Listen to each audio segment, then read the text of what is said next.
인생을 살다 보면 아무리 드라마라 해도 '저렇게까지는 못하겠다.' 싶은 일들이 현실에서 벌어질 때가 있지요. 차라리 대본 속 모두 짜여진 이야기였으면 싶을 만큼 황당하고 어이없고 충격적인 일들 말이죠. 그리고 살면서 내가 그런 일의 주인공이 될 거라 생각하고 사는 사람은 아마 없을 거예요. 다들 나는 아주 평범하고 무난하고 평탄한 인생을 살 거라 생각하니까요. 저 역시 마찬가지였습니다. 그런 일을 직접 겪게 될 줄은 꿈에도 몰랐습니다. 그리고 오늘 저는 무슨 깜짝 카메라인 줄 알았을 만큼 믿기 힘들었던 그날 제가 겪은 사건에 대해 이야기해 드리려고 합니다. 지금부터 시작하겠습니다. 어린 시절 외동인 저는 큰 부족함 없이 자랐어요. 아빠는 중견 건설 회사에서 오래 근무를 하셨고 나중에는 임직원에까지 오르셨어요. 아빠는 정말 바닥부터 열심히 노력해 자수성가하신 분이었어요.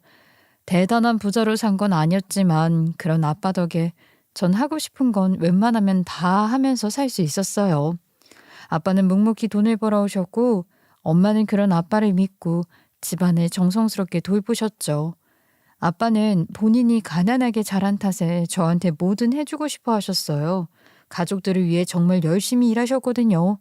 그런 아빠가 제가 대학생 때 갑작스러운 심근경색으로 돌아가셨을 때 얼마나 허탈하고 죄송스러웠는지, 평생 고생만 하다 돌아가신 아빠가 너무 안 됐고 안쓰럽고 마음속에 미안함이 가득했어요. 이제 좀 편하게 사셨으면 할 때 그렇게 가셨으니, 아무튼 아빠가 남기고 가신 재산 정리하느라 엄마가 좀 고생은 하셨지만 그래도 아빠가 준비해 두신 덕분에 엄마는 이후 생활에 크게 걱정이 없으셨고 저 역시 등록금 걱정 없이 학교를 마칠 수 있었어요. 아빠가 돌아가신 후 엄마와 저의 관계는 예전보다 훨씬 더 단단해졌던 것 같아요. 엄마랑은 좀 더 친구 같은 관계가 됐고 서로에게 많이 의지하게 되었죠. 아빠가 없어서인지 더 서로를 아끼게 됐고 엄마와 딸이라기보다는 인생을 같이 나누는 동반자처럼 지냈던 것 같아요. 그리고 대학 졸업 후에 저는 한 케이블 방송국에 입사를 했는데요. 처음 입사했을 땐 방송국도 그리 위계가 잘 잡혀 있지가 않아서 입사 초부터 실무를 거의 도맡다시피 했어요.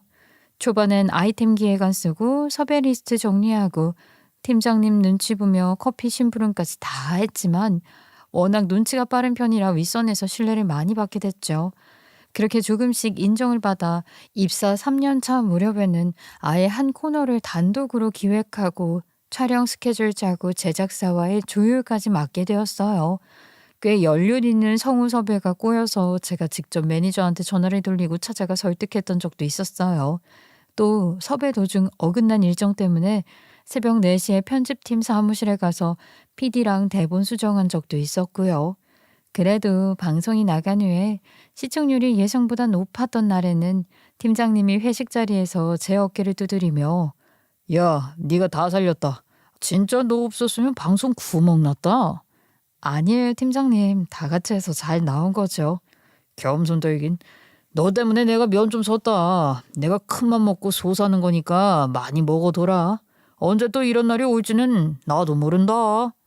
이렇게 말씀하시며 소고기 한 점씩 올려주시면 그래도 그 순간이 그렇게 뿌듯할 수 없었고 저 혼자서 밤새워 고생한 보람이 단번에 느껴졌어요.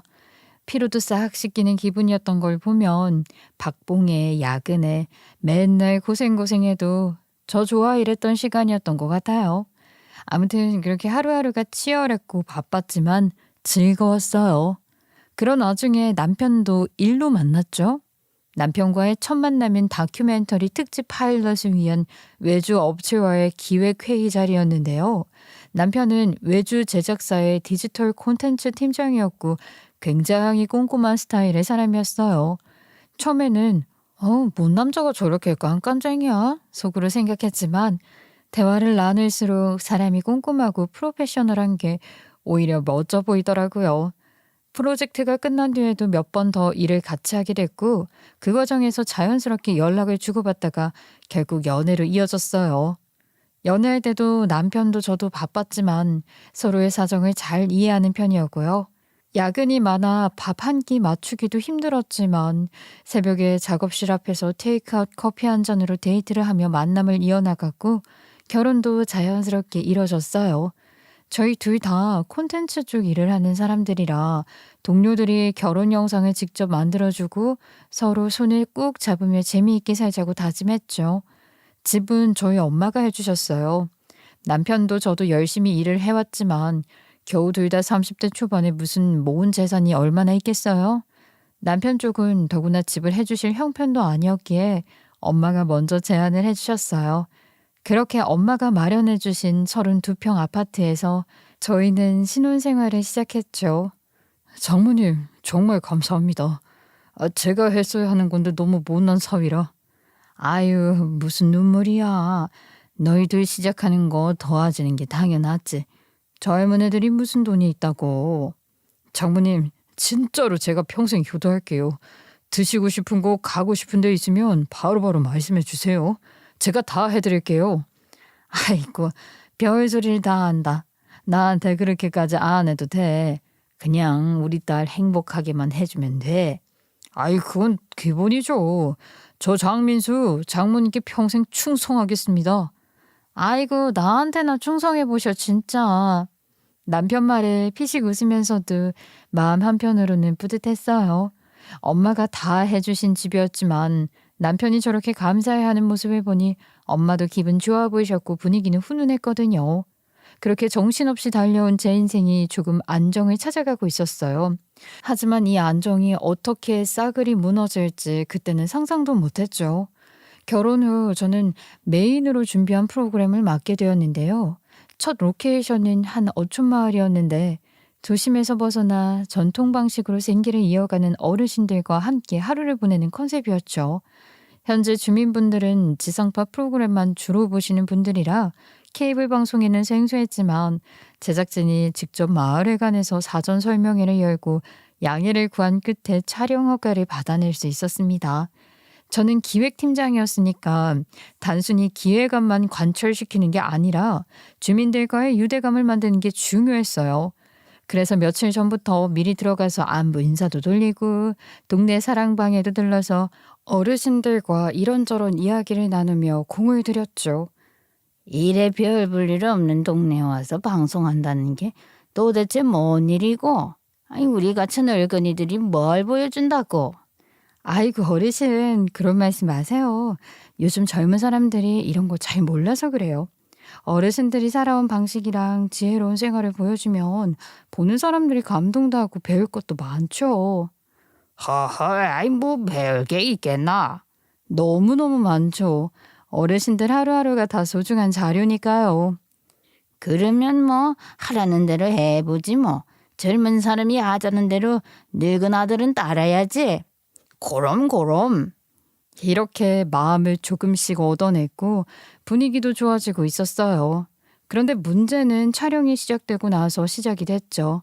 바로 새로 들어온 리포터 때문이었어요.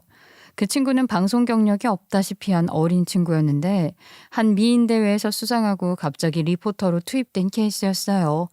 원래 이런 프로그램은 경험 있는 진행자가 맡아야 했지만 윗선에서 내려온 인사라 우리가 어찌할 방법이 없었죠.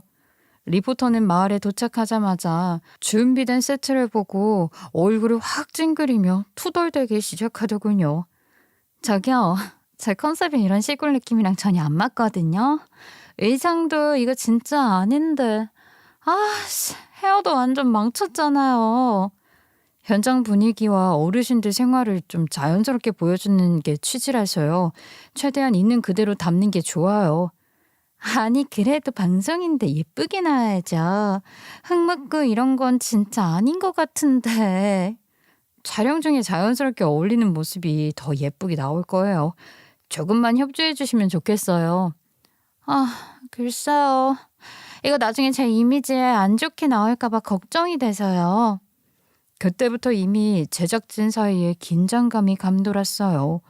게다가 그 친구 어르신들을 대하는 태도도 문제가 많았어요. 말을 느리게 하시는 어르신 얘기를 듣다가 중간에 끊고 체험 장면에서 흙이 튀자 촬영을 멈추더니 메이크업 수정하겠다고 몇십 분을 끌기도 하더군요. 애기 이거 흙 좀 묻는다고 뭐 큰일 나나? 다 이렇게 사는 거지? 어르신, 말씀 좀 빨리 해주시면 안 돼요? 이거 너무 느린 거 아니에요, 감독님? 어르신, 괜찮으세요? 천천히 말씀해 주시면 돼요. 저희가 알아서 다 맞출게요. 아니, 제가 답답해서 괜히 그런다고요. 촬영 시간 계속 늘어지잖아요. 혜린 씨, 조금만 이해해 주세요. 이 프로그램은 속도가 중요한 게 아니라 어르신들의 진짜 얘기를 담는 게 더 소중해요. 진짜. 알겠어요. 근데 메이크업은 좀 고쳐야겠네요. 이러고는 못 찍잖아요. 저는 속이 터질 지경이었지만 꾹 참았어요. 다른 스태프들도 표정은 굳어 있었지만 아무도 뭐라고 하지 못했죠. 그 리포터 자체가 위에서 압박이 들어와서 투입된, 그러니까 명백한 낙하산이었으니까요. 누구 백인지도 모르는데 미천한 저희가 감히 함부로 뭐라 할 수가 없었거든요. 촬영이 이어지는 동안에도 리포터의 행동은 계속 도를 넘었어요. 어르신들이 직접 준비해 주신 간식을 보면서도 손을 대지 않고, 칼로리 너무 높아 보이는데 전 이런 거 안 먹어요. 우리가 정성껏 만든 건데 맛만 보쇼. 혜린 씨, 조금이라도 드셔주세요. 어르신들 마음이잖아요. 방송에도 담아야 하고요. 그럼 딱 한 입만이에요? 이런 건 미리 알려주셨어야죠. 이런 식으로 상황마다 불평을 해야 되니 원. 촬영이 지연되면서 어르신들도 점점 서운해하는 기색을 숨기지 못하셨어요. 전 마음이 무거워졌죠. 프로그램을 위해 힘들게 설득하고 준비해온 게 무너져 내리는 것 같은 기분이었어요. 하지만 그렇다고 현장에서 크게 다툴 수는 없었어요. 방송국 위쪽에서 지켜보는 눈이 있었고, 조금만 리포터에게 뭐라고 하면 나중에 되려 저희 팀이 곤란해질 수도 있었거든요. 결국 제작진은 다 같이 참으며 겨우겨우 촬영을 이어갈 수밖에 없었어요. 그러다 시작된 조개 캐기 체험 촬영은 프로그램의 하이라이트 장면이었어요.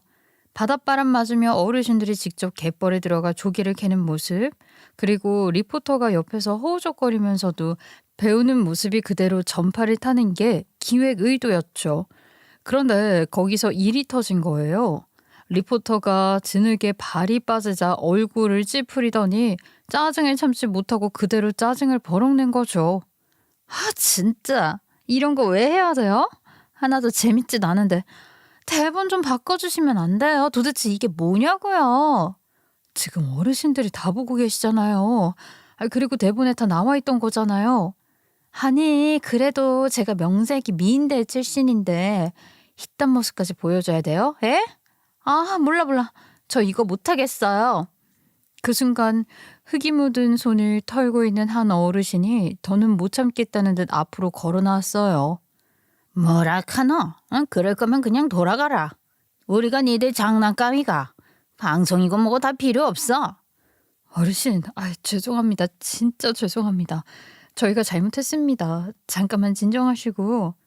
진정은 무슨. 저런 태도 보면서 내가 왜 이걸 해야 되노? 우린 사람이지 웃음거리가 아니다. 분위기는 순식간에 싸늘하게 얼어붙었고 어르신 몇 분은 삽이며 바구니며 전부 내려놓고 그 자리를 떠나기까지 하셨죠. 제작진은 서로 얼굴만 쳐다봤고 첫 메인 연출을 맡은 감독은 안절부절 못하며 제 쪽만 향해 간절한 눈빛을 보냈어요. 제발 좀 살려달라는 눈빛이었죠. 저는 곧장 마을회관으로 달려갔습니다. 남자 후배 하나를 데리고요. 그 친구는 원래 재롱 잘 부려서 분위기 풀기에 적임자였거든요. 저희는 회관에 모여 계신 어르신들 앞에 서서 진심을 다해 사과와 수습에 나섰습니다. 저 어르신들, 오늘 촬영은 단순히 방송이 아니에요. 이 마을을 알리고 특산물도 더 많이 판매될 수 있도록 돕는 취지로 준비한 거예요. 물론 저희가 준비가 부족했고 무례한 행동이 있었던 건 정말 잘못했습니다. 제발 한 번만 더 기회를 주세요. 저희가 철이 없었습니다. 어르신, 진짜 다시는 이런 일 없도록 하겠습니다. 제발 도와주십시오. 자네들이 고생하고 며칠 전서부터 와서 재롱 떤 거는 알지? 그래서 우리도 좋게 넘어가려고 한 거고. 근데 아까 그 아가씨는 아무래도 도저히 못 참겠다 이거야. 결국 핵심은 리포터였어요. 전 마지못해 따라 나온 리포터를 설득하기 시작했죠. 지금 상황 아시죠? 어르신들 마음 풀어드리지 않으면 이 촬영 끝이에요. 지금 당장 사과하세요. 근데 제가 그렇게까지 잘못했나요? 그냥 솔직한 제 기분 말한 건데. 잘못한 게 뭔지도 모르겠다고요? 어르신들 앞에서 농사 어업을 우습게 본 것처럼 들렸잖아요. 지금 안 사과하면 프로그램은 접히고 혜린 씨 경력에도 큰 흠집이에요. 프로가 일을 이따위로 하면 돼요? 아 진짜. 알겠어요. 알았다고요. 사과하면 되죠 뭐. 그렇게 마지못해 회관 앞으로 나선 리포터는 억지로 웃음을 지으며 고개를 숙였어요. 제가 경험이 부족해서 실수했습니다. 죄송합니다. 어휴, 말투가 영 성의 없어 보이긴 하지만 다른 젊은이들이 와서 고생한 걸 생각해서 봐주는 줄 알아. 겨우겨우 상황은 봉합이 되었지만 그 후로 저는 리포터 옆에부터 그림자처럼 따라다녀야 했어요. 멘트 하나, 제스처 하나까지 사전에 전부 검토를 했고요. 여기서는 와 정말 대단하세요만 하세요. 다른 말은 하지 마시고요. 근데 이거 진짜 너무 재미없잖아요. 시청자들이 아마 지루해할걸요? 몇 번을 말해요. 재미보다 중요한 건 진심이라고요. 그냥 제 말대로 해주세요. 또 사고 나면 끝이에요. 예, 알겠어요. 또 짜증을 낼세라 모든 장면을 짧고 간단하게만 찍었고 땡볕에서 땀 흘리며 고생하신 어르신들은 끝까지 웃는 얼굴로 협조를 해주셨어요. 제작진도 억지라도 웃음을 띄우며 현장을 이어갔지만 이미 공기는 무겁게 가라앉아 있었죠. 마지막 컷이 끝나자 스태프들은 동시에 한숨을 쉬었고 저는 온몸의 힘이 다 빠지는 기분이었어요. 그런데 리포터는 마지막 사인이 떨어지자마자 곧장 옷을 갈아입고 차로 들어가 에어컨을 세게 틀더니 휴대폰만 만지작거리고 있더군요. 서울로 돌아오는 길 차 안은 정적이 흘렀습니다. 다들 너무 지쳐 있었고 몇몇은 노트북을 펴고 편집할 영상들을 살피곤 했죠. 그런데 창밖만 바라보던 리포터가 갑자기 이어폰을 빼더니 한숨을 쉬며 툭 던지듯 말했어요. 근데 이런 프로그램 계속 해야 돼요? 솔직히 요즘 시대랑 안 맞는 것 같아요. 출연진도 나이 많은 사람들만 섭외하고 재미도 없고 완전 저예산 느낌 나지 않아요? 네? 내가 뭐 이런 거 하려고 미인대회까지 나간 줄 아나? 진짜 개 짜증나네. 그 순간 속은 끓어오르는데 또 한 번 꾹 참을 수밖에 없었습니다. 이 사람은 자기 잘못을 전혀 모르는구나. 그냥 운 나쁘게 촌스러운 프로그램에 걸려든 거라 생각하는구나 싶었죠. 눈앞이 먹먹해지면서 몇 달 동안 밤새 준비한 제 노력이 모조리 짓밟히는 기분이었어요. 다음 주에도 촬영 나가야 돼요? 저 그날 약속 있는데. 스케줄 좀 조율해 주세요. 내부 회의에서 조율해 보죠, 그럼. 네, 꼭 부탁드려요. 저도 제 일정이 있으니까요. 결국 다녀와서 윗선에 리포터가 친 사고 얘기도 하고 리포터 태도에 대한 불만도 전했지만 돌아오는 답은 늘 같았어요. 어쩌겠냐. 대단하신 빽이 있으니 니들이 좀 참아라. 그 한마디로 모든 게 정리가 됐고 결국 저희는 꾸역꾸역 견디는 수밖에 없었죠. 그렇게 별 수 없이 또다시 시작된 두 번째 촬영은 한 상간마을에서 진행이 됐는데요. 맑은 계곡물 전통 방식으로 담그는 장, 그리고 그 장을 70대 장인이 이어가며 살아가는 일상을 담는 기획이었죠. 초반에는 모든 게 순조로웠어요. 마을 사람들은 카메라 앞에 서는 걸 부끄러워했지만 그래도 조심스레 인터뷰에 응해주셨고 장 담그는 장면, 뒷마당에 널어둔 고추, 된장독 돌리는 풍경이 그대로 그림처럼 잡혔어요. 제작부는 마을 공동회관에서 주민회의하는 장면을 항공샷처럼 담으려고 조명과 레일 카메라 반사판까지 세팅을 했죠. 하지만 당일 날씨가 문제였어요. 비가 오락가락해서 흙바닥이 질퍽했고 현장 스태프 사이에선 계속 장비 조정 이야기가 오갔죠. 이거 조명 기둥이 약간 기울었는데 괜찮겠어요? 오늘 일정 빡세서 시간 없는데. 아이, 그냥 가시죠. 근데 바닥이 너무 미끄러워서요. 혹시 모르니까 아이, 조금만 버티면 끝나요. 그냥 빨리 찍고 철수합시다. 그런 식으로 모두 일정에 쫓기다 보니까 우려를 대수롭지 않게 넘겼어요. 그런데 결국 문제가 터지고 만 겁니다. 마지막 컷을 찍던 중 조명 프레임 중 하나가 덜컥 넘어졌고 그 앞에 있던 제가 그대로 머리를 3개 부딪힌 거예요. 순간 눈앞이 번쩍하면서 이마가 찢어졌고 뜨거운 뭔가가 얼굴을 타고 줄기처럼 흘러내렸죠. 주변은 아수라장이 됐습니다. 아, 앰뷸런스, 빨리 앰뷸런스 불러요. 아이고 큰일이 났네. 얼른 얼음 수건부터 가져와라. 아, 괜찮아요. 저 괜찮아요. 촬영 진행해요, 그냥.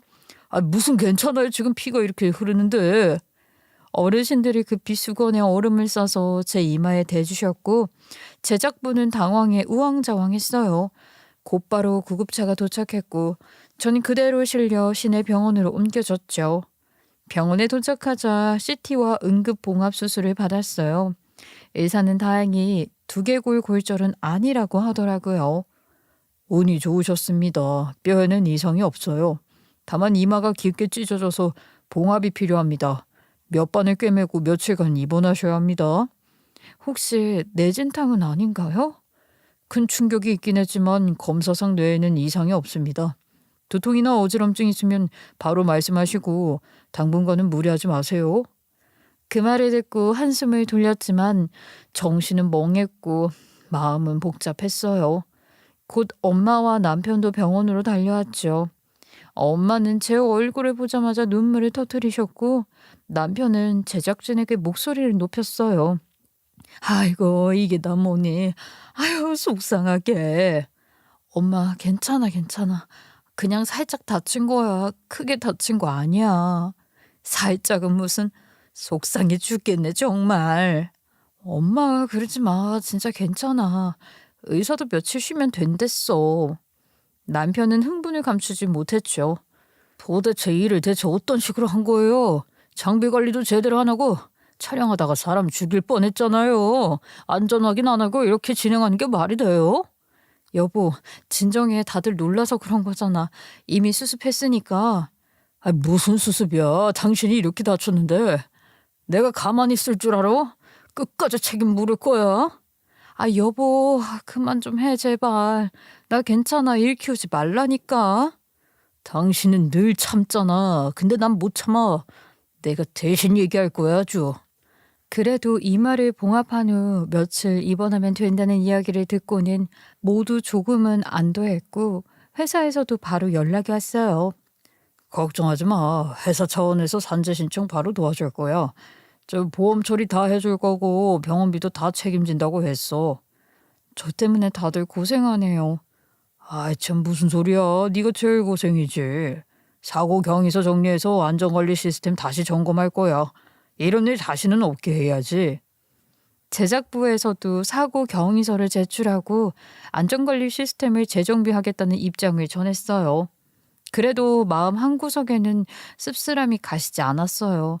저는 분명 일을 사랑했고 방송이 재미있어서 버텨왔는데 이렇게 제 몸이 다치고 나니까 내가 왜 여기까지 무리했을까 하는 생각이 들더라고요. 너는 왜 그렇게 항상 네 몸은 안 챙기고 일만 하니? 아, 엄마 이번엔 진짜 어쩔 수가 없었어. 일정이 너무 촉박해서. 아무리 촉박해도 건강보다 중요한 게 어딨어. 제발 조금만 내려놔라. 그건 장모님 말씀이 맞아. 당신이 다치면 무슨 의미가 있어? 방송이 다 책임져 주나? 둘 다 나 걱정해 주는 건 알지만 난 괜찮아. 진짜 괜찮다고. 뭐 큰 사고가 아니니 저도 금방 회복을 했어요. 일주일 정도 요양하고 곧바로 방송국으로 복귀했죠. 다행히 흉터는 조금 남았지만 업무에는 큰 지장이 없었어요. 그런데 문제는 그 리포터는 여전히 변함이 없었죠. 사고 당시에도 건방졌지만 그 후로도 계속 눈에 거슬리는 행동이 이어졌어요. 회의 자리에서는 선배의 의견도 잘 안 듣고 자기 분량 늘려달라는 뉘앙스로 말하기 일쑤였고 카메라 감독에게는 좀 더 예쁘게 나올 각도로 잡아달라는 식으로 노골적으로 요구를 했어요. 지금 이 각도가 제일 자연스럽습니다. 아니요. 제 얼굴이 좀 각이 져 보이잖아요. 조금만 더 위에서 잡아주세요. 그래야 갸름하게 나오거든요. 지금 장면에서는 자연스러움이 제일 중요해요. 그렇게 위에서 잡으면 오히려 현장이 안 살아난다니까요. 근데 저는 제 이미지도 중요하잖아요. 좀만 배려해 주시면 안 돼요? 전문가가 뭐 이래? 짜증나. 현장에서도 문제는 계속됐어요. 시골 어르신들께 은근슬쩍 말을 놓거나 무례하게 구는 경우가 종종 있었죠. 이거 장독대는 오래돼서 조심해야 한다. 알아요. 걱정 안 하셔도 돼요. 저 리포터님, 어르신 말씀 끝까지 들어주세요. 다 이유가 있으셔서 하는 말씀이에요. 예, 알겠어요. 또 나만 잘못이죠, 나만?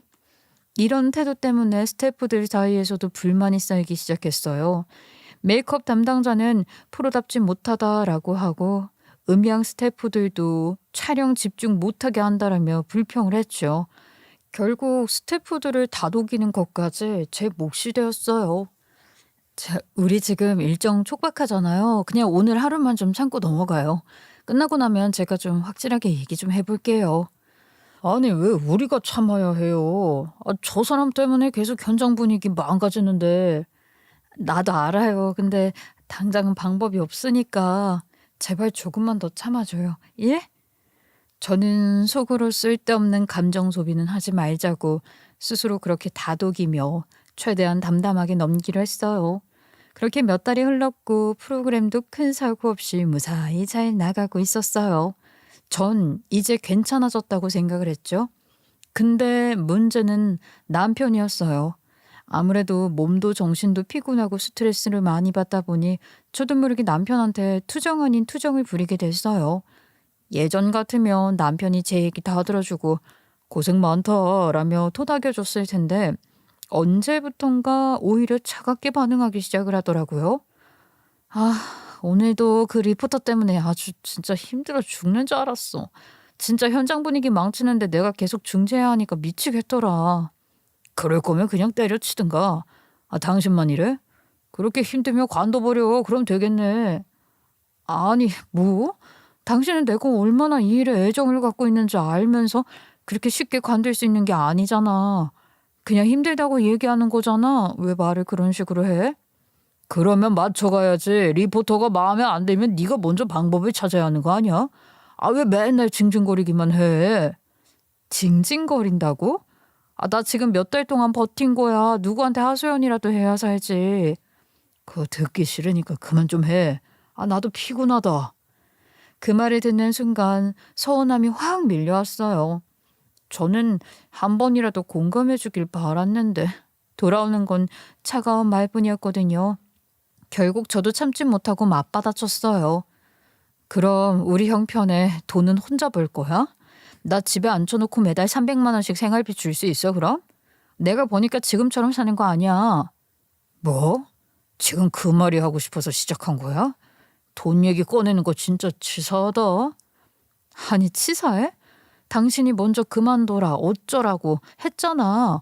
그럼 현실 얘기해야지. 내가 아니면 누가 벌어. 와 진짜 나 참. 내가 지금까지 무슨 놀고 먹었어? 존심 상하게 돈 얘기를 왜 꺼내? 분위기는 순식간에 험악해졌어요. 전 결국 마음속에 담아뒀던 말까지 꺼내고 말았죠. 솔직히 이런 얘기 안 하려고 했는데 우리 엄마가 32평 아파트 사줬으니까 우리가 대출금 걱정 없이 사는 거 아니야? 그거 없었으면 우리 지금 어디서 살고 있었을 것 같아. 32평이 뭐 그렇게 큰 돈이라고? 지금 그 얘기를 꼭 해야겠어? 큰 돈이지. 내 엄마가 평생 모아온 돈으로 우리 신혼집 마련해 주셨으니까 우리가 이렇게 살고 있는 거잖아. 그만해. 그 얘기까지 꺼내면 선 넘는 거야. 그땐 진짜 나도 안 참는다고. 안 참으면? 당신이 안 참으면 뭐 어쩔 건데? 서로 목소리는 점점 높아졌고 대화는 싸움으로 번졌어요. 저는 더는 참을 수 없었어요. 남편의 태도도 공감 없는 말도 그리고 이제는 모른 척할 수 없는 현실까지 전부 쏟아낸 거였어요. 그렇게 남편과 말도 잘 나누지 않고 지내던 어느 날 지방 촬영 중이었는데 엄마가 갑자기 쓰러지셨다는 전화를 받게 됐어요. 엄마가요? 왜요, 이모? 심각한 거예요? 엄마는 괜찮은 거예요? 안 되겠다. 내가 바로 올라갈게요, 이모. 아니야. 그럴 거 없어. 심각한 거 아니야. 다시 정신도 괜찮아졌고 병원에서도 큰 이상은 아니란다. 네 엄마가 내가 너한테 전화한 거 알면 괜히 바쁜 애 괴롭힌다고 뭐라고 하겠다. 그냥 촬영 다 하고 내일 천천히 와. 내가 여기 있을 테니까. 그래도 제가 어찌 안심할 수 있겠나요? 마음이 불안해서 당장 촬영 마무리만 짓고 그날 저녁 기차에 몸을 실었어요. 도착해서 들으니까 엄마에게 초기 심부전이라는 진단이 내려졌다더군요. 심장이 충분한 혈액을 몸 구석구석 보내지 못하는 만성 질환이라 당장 급하게 위험한 건 아니지만 평생 약을 먹고 정기적인 관리와 치료를 받아야 한다는 거였어요. 의사가 설명하기를 조금만 무리해도 숨이 차고 다리가 붓거나 피로가 극심하게 몰려올 수도 있다고 하더라고요. 엄마를 혼자 두기는 너무 걱정스러운 상황이었죠. 다음날 집으로 돌아온 저는 남편에게 조심스럽게 이 말을 꺼냈어요. 엄마가 이번에 초기 신부전 진단 받으셨잖아. 당분간 혼자 계시면 내가 불안해서 우리 집에 같이 지내면 좋겠어. 내가 곁에서 돌봐드리면 마음이 놓일 것 같아. 아니, 한숨만 쉬지 말고. 싫다는 건 아니지? 나 진짜 엄마 그냥 두고 못 있겠어서 그래. 알아서 해. 그때는 별 대꾸도 안 해서 저는 속으로 긍정으로 받아들였거든요. 그런데 다음날 제가 퇴근을 해서 집에 들어가려는데 글쎄 도어락 비밀번호가 바뀐 거예요. 5번을 연장으로 눌렀는데도 계속 틀렸다고 나왔고 결국 남편에게 전화를 했죠. 아니, 비번 바꿨어? 비번 왜 바꿨어? 나 들어가야 되는데. 어제는 내가 말을 안 했는데 너 지금 32평 아파트 해준 걸로 갑질하는 거냐? 네가 장모님 수발 드리겠다 소리 안 하면 내가 비번 알려줄게. 뭐라고? 갑질? 그게 대체 뭔 소리야? 이거 지금 통화 녹음되고 있으니까 꼭 구속예약하자. 장모님 우리 집에 못 들어오게 하는 조건으로 내가 비번 알려줄게. 그 뻔뻔한 태도에 정말 어이가 없었어요. 순간 승질 같아서는 열쇠 수리공 불러서 도어락 뜯어버리고 싶었지만 일단은 마음을 가라앉히고 최대한 침착하게 대답했죠. 알겠어. 그럼 비번 알려줘. 좋아. 근데 경고했어. 장모님 우리 집에 들이면 끝이야. 집에 들어가자마자 저는 생각을 정리했어요. 그리고 가장 먼저 연락한 사람은 엄마였죠. 엄마, 짐 챙겨서 우리 집으로 와. 내가 돌봐드릴게. 지금 몸이 좀 괜찮아졌으니까 나도 그럴 참이었어. 네가 같이 있으면 든든하지. 엄마, 오세요. 엄마 없으면 나 진짜 불안해. 엄마는 결국 오시기로 하셨고 먼저 도착한 남편에게 엄포를 놓았죠. 지금 우리 엄마 오시는 중이거든. 난 엄마 수발 들어야겠다. 뭐? 지금 뭐라고 했어? 장모 내 집에 들여놓기만 해봐. 그날로 바로 이혼 도장이야. 네 집? 그리고 뭐? 장모? 이혼? 당신 지금 제정신이야? 엄마가 아프셔서 그러는 건데 그게 이혼할 일이야? 아, 몰라. 난 절대 같이 못 살아. 그 순간 우린 끝이야. 그런 줄이나 알아. 저는 남편의 말을 듣고 너무너무 기가 막혀가지고 차라리 엄마 오시기 전에 한바탕 하고 끝내야겠다는 생각이 들었어요. 너 죽었어 하는 심정으로 맞서려던 그때 현관문이 열리며 엄마가 들어오셨어요. 엄마는 단단히 화가 난 얼굴로 거실 한복판까지 들어오셨어요. 그리고는 조용히 봉투 하나를 꺼내 내밀며 말씀하셨죠. 이혼 도장? 자네는 이혼 도장을 찍을 게 아니라 소송을 당해야지. 엄마, 그게 무슨 말이에요? 지금 뭐라고 하셨습니까? 예? 소송이요? 그래, 소송. 내가 가만히 있을 줄 알았나? 아니, 이따위 짓거리를 하고 돌아다녀 놓고. 무슨 소린가 싶어 엄마 손에 들린 봉투를 열었어요. 근데 그 안에는 사진들이 빼곡히 들어있었죠. 남편이 누군가와 호텔 로비 소파에 나란히 앉아 다정하게 얘기하는 장면, 주차장에서 같은 차에 나란히 타는 장면, 마트에서 장을 보는 장면, 그리고 결정적으로 한적한 바닷가에서 둘이 팔짱을 끼고 걷는 장면과 스킨십을 하는 장면까지 저는 눈을 의심했어요. 그리고 더 놀라운 건 그 옆에 있는 여자가 바로 우리 방송 그 리포터였다는 거예요. 예, 다들 아시다시피 그 건방진 리포터요. 아, 이게 뭐야? 이 여자가 왜 여기 있어? 아니, 대체 언제부터? 잠깐만 여보.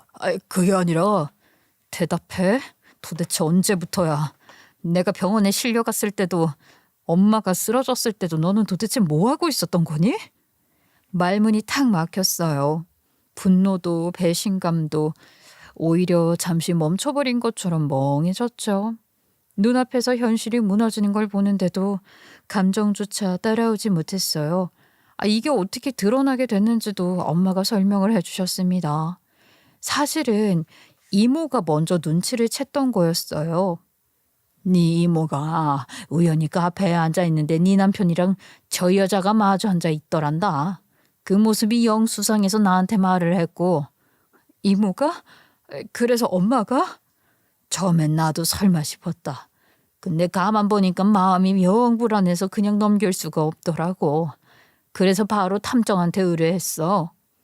엄마는 반신반의하면서도 놓치지 않았고 결국 몇 주 동안 이모와 함께 추적을 한 끝에 모든 자료를 손에 넣은 거였어요. 그 많은 사진들이 그 증거였고 엄마는 이 순간을 위해 말없이 기다리고 계셨던 거죠. 네 남편이 장모수발이니 이혼도장이니 짓거리는 순간에 그게 바로 진실을 꺼낸 타이밍이라고 생각했다. 거실은 무거운 침묵으로 가득했어요. 남편은 하얗게 질려서는 손이 덜덜 떨리는 게 보였어요. 전 그냥 멍하니 그 모습을 바라보며 머릿속이 하얘졌죠. 네가 어떻게 나한테 이럴 수가 있어? 잠깐만. 아이씨 오해라니까. 그냥 몇 번 만난 거야. 깊은 건 아니었어. 깊든 얕든 그게 무슨 상관이야. 그걸 변명이라고 하냐? 그리고 그 상대가 필체야. 대체 언제부터? 내가 그년 문제 때문에 속 썩고 있을 때 네가 옆에서 같이 욕해주지는 못할 망정 그년이랑 어울리고 있었다고? 야, 이 새끼야, 네가 인간이냐? 저는 그때 확실히 알았어요. 더는 이 결혼 생활을 이어갈 이유도 감정도 남아있지 않다는 걸요. 그냥 모든 게 무너진 듯 허탈했어요. 눈앞에 있는 남편도 옆에서 팔짱 낀 채 웃던 리포터의 얼굴도 다 역겨웠거든요. 됐어. 이제 말하지 마. 변명도 핑계도 듣고 싶지 않으니까. 나도 끝까지 갈 거야. 더는 참을 이유가 없잖아? 여보, 제발 한 번만. 여보라고 부르지 마. 네 그 입도 역겨우니까. 남편과 리포터가 본격적으로 눈이 맞은 건 제가 병원에 입원한 바로 그날이었다고 하더군요.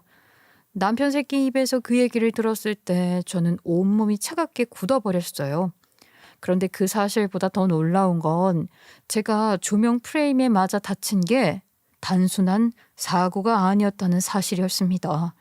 사고 당시 카메라 중 하나가 초점을 잘못 맞추고 있었는데 그 영상 속에 결정적인 장면이 찍혀 있었던 거예요. 스태프 한 명이 뒤늦게 그 영상을 확인하다가 이상한 점을 발견했다고 했죠.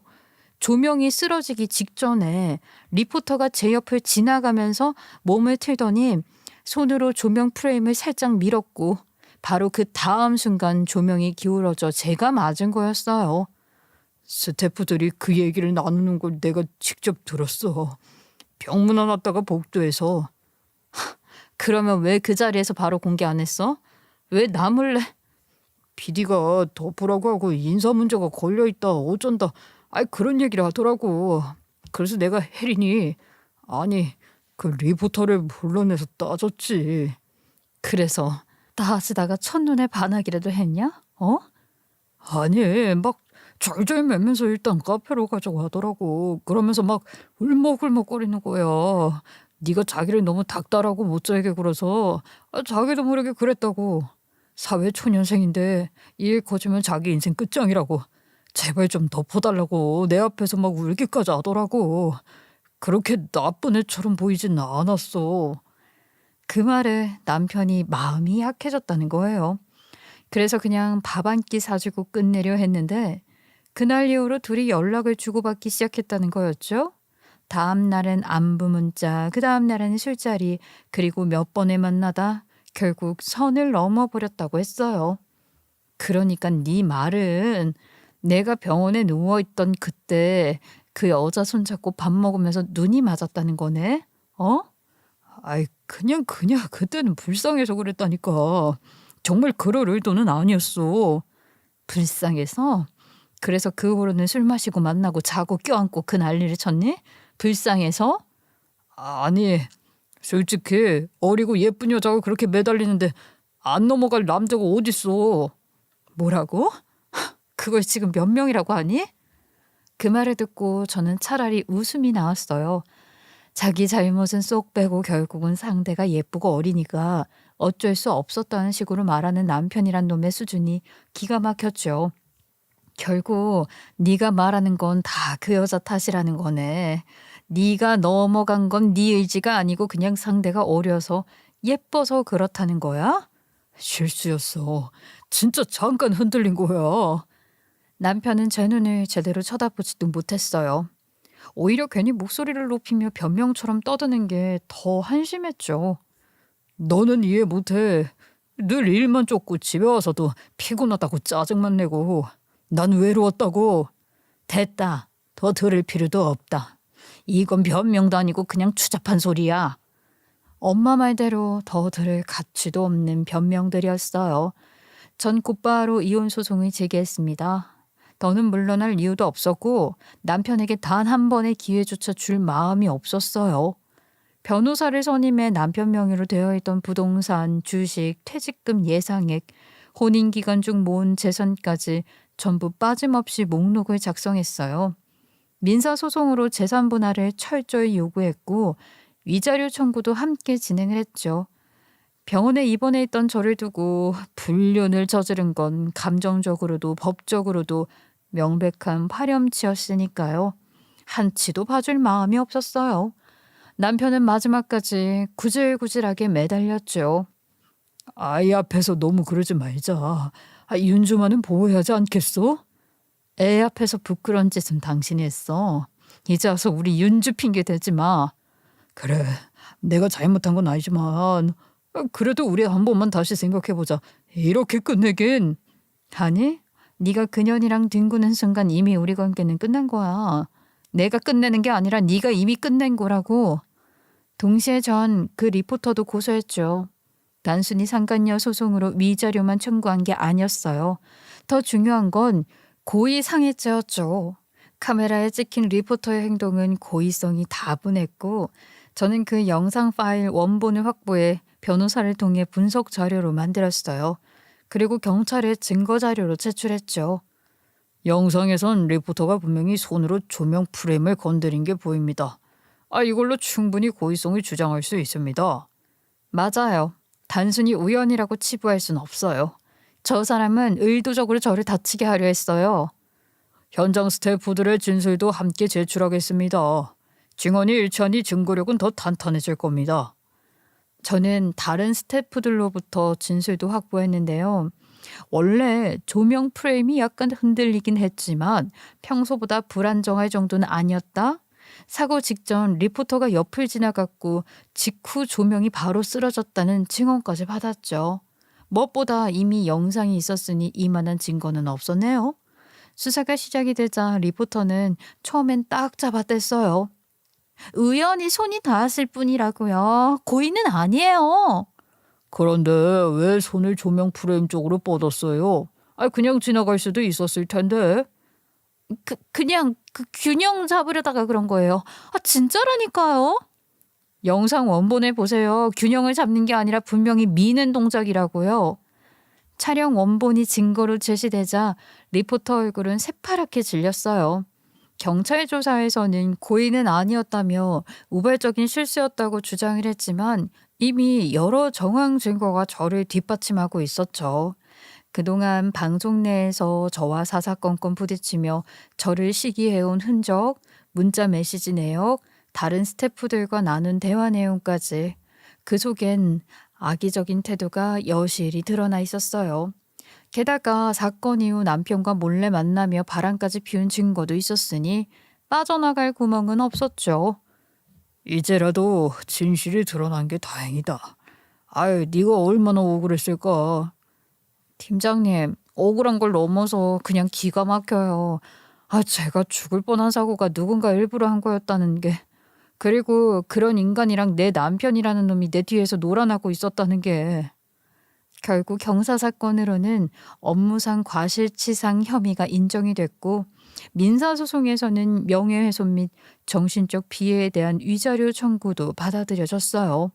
며칠 뒤 그 리포터는 저를 찾아와 빌기까지 하더군요. 정말 죄송해요. 제가 순간 너무 어리석었어요. 제발 한 번만 용서해 주시면 안 될까요? 용서? 야, 너 대체 무슨 나작으로 용서를 구하니? 네 커리어 걱정 때문에 이래? 너 좀 솔직해져봐. 너 누구한테 이렇게 사과하고 그런 애 아니잖아. 저도 많이 반성했어요. 기회를 주신다면. 이봐요. 세상 물정 모르는 부잣집 아가씨. 기회는 끝났어요. 그러게 좀 적당히 했어야지. 전 단호했죠. 용서할 마음도 이해해줄 마음도 전혀 없었어요. 그 둘 때문에 제 삶은 송두리째 흔들렸고 상처는 너무 깊었으니까요. 그렇게 이혼 소송 또한 무사히 마쳤는데요. 전 남편은 위자료와 재산 분할에서 조금이라도 유리하게 만들기 위해 증거를 감추려고 애썼지만 이미 제가 확보해둔 자료들이 있었잖아요. 리포터와의 호텔 카드 사용 기록, 주고받은 문자, 병원에서의 발언에 대한 목격자 진술까지 모두 재판부에 제출을 했기 때문에 그의 시도는 아무 소용이 없어졌어요. 재판부는 전 남편에게 위자료 지급과 함께 재산 일부를 저에게 넘기도록 판결을 내렸습니다. 판결이 난 이후에도 전 남편은 술에 취해 전화를 걸어 미안하다, 다시 기회를 줄 수 없겠냐는 말을 반복했고 울먹이며 집 앞까지 찾아온 적도 있었어요. 하지만 저는 말없이 문을 닫고 들어왔죠. 다시 받아줄 가치조차 없는 사람이라고 생각했기 때문에 조금의 망설임도 없었거든요. 상간녀였던 그 리포터 역시 법적으로나 사회적으로나 무너지기는 마찬가지였습니다. 상간자 소송과 고의상해 혐의 고소가 동시에 진행이 되었고 결국 법원에서 유책행위가 인정되어 위자료 판결을 받았거든요. 방송국 내부에서는 이미 리포터의 행동이 일파만파 다 퍼져 있었고 동료들은 미인대회 출신이 뭐 그리 대단하냐는 뒷말을 하며 수군거렸습니다. 몇몇 선배들은 대놓고 면박을 주며 이 바닥에 얼마나 좁은 줄 모르냐고 했고 결국 그녀는 프로그램에서 잦은 하차할 수밖에 없었죠.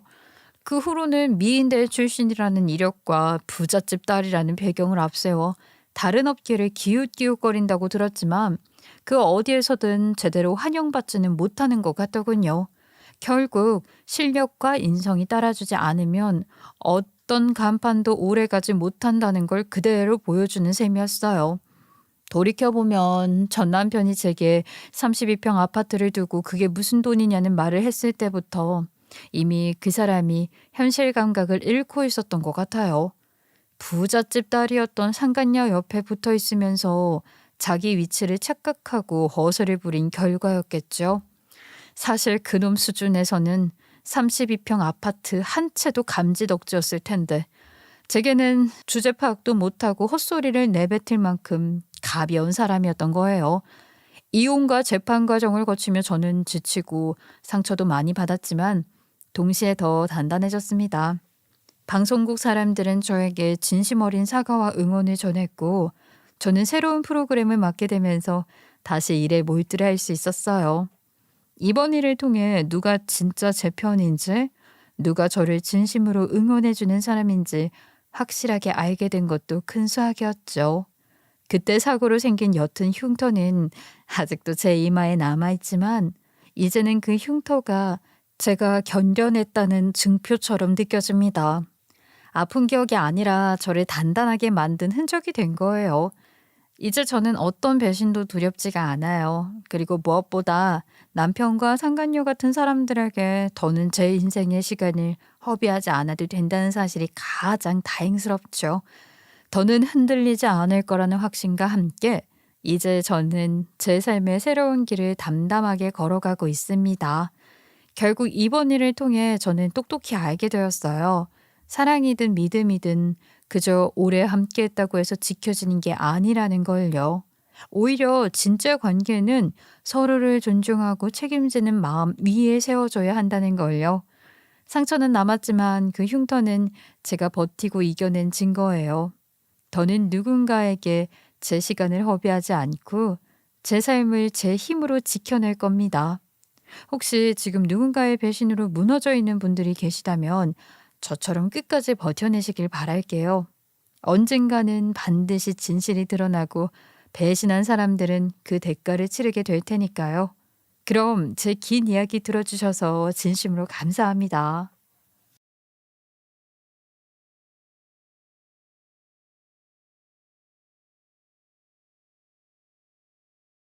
안녕하세요. 저는 동네에서 작게 병원 운영하고 있는 46세 이성주라고 합니다. 여러분, 악연도 인연이다 라는 말이 있잖아요.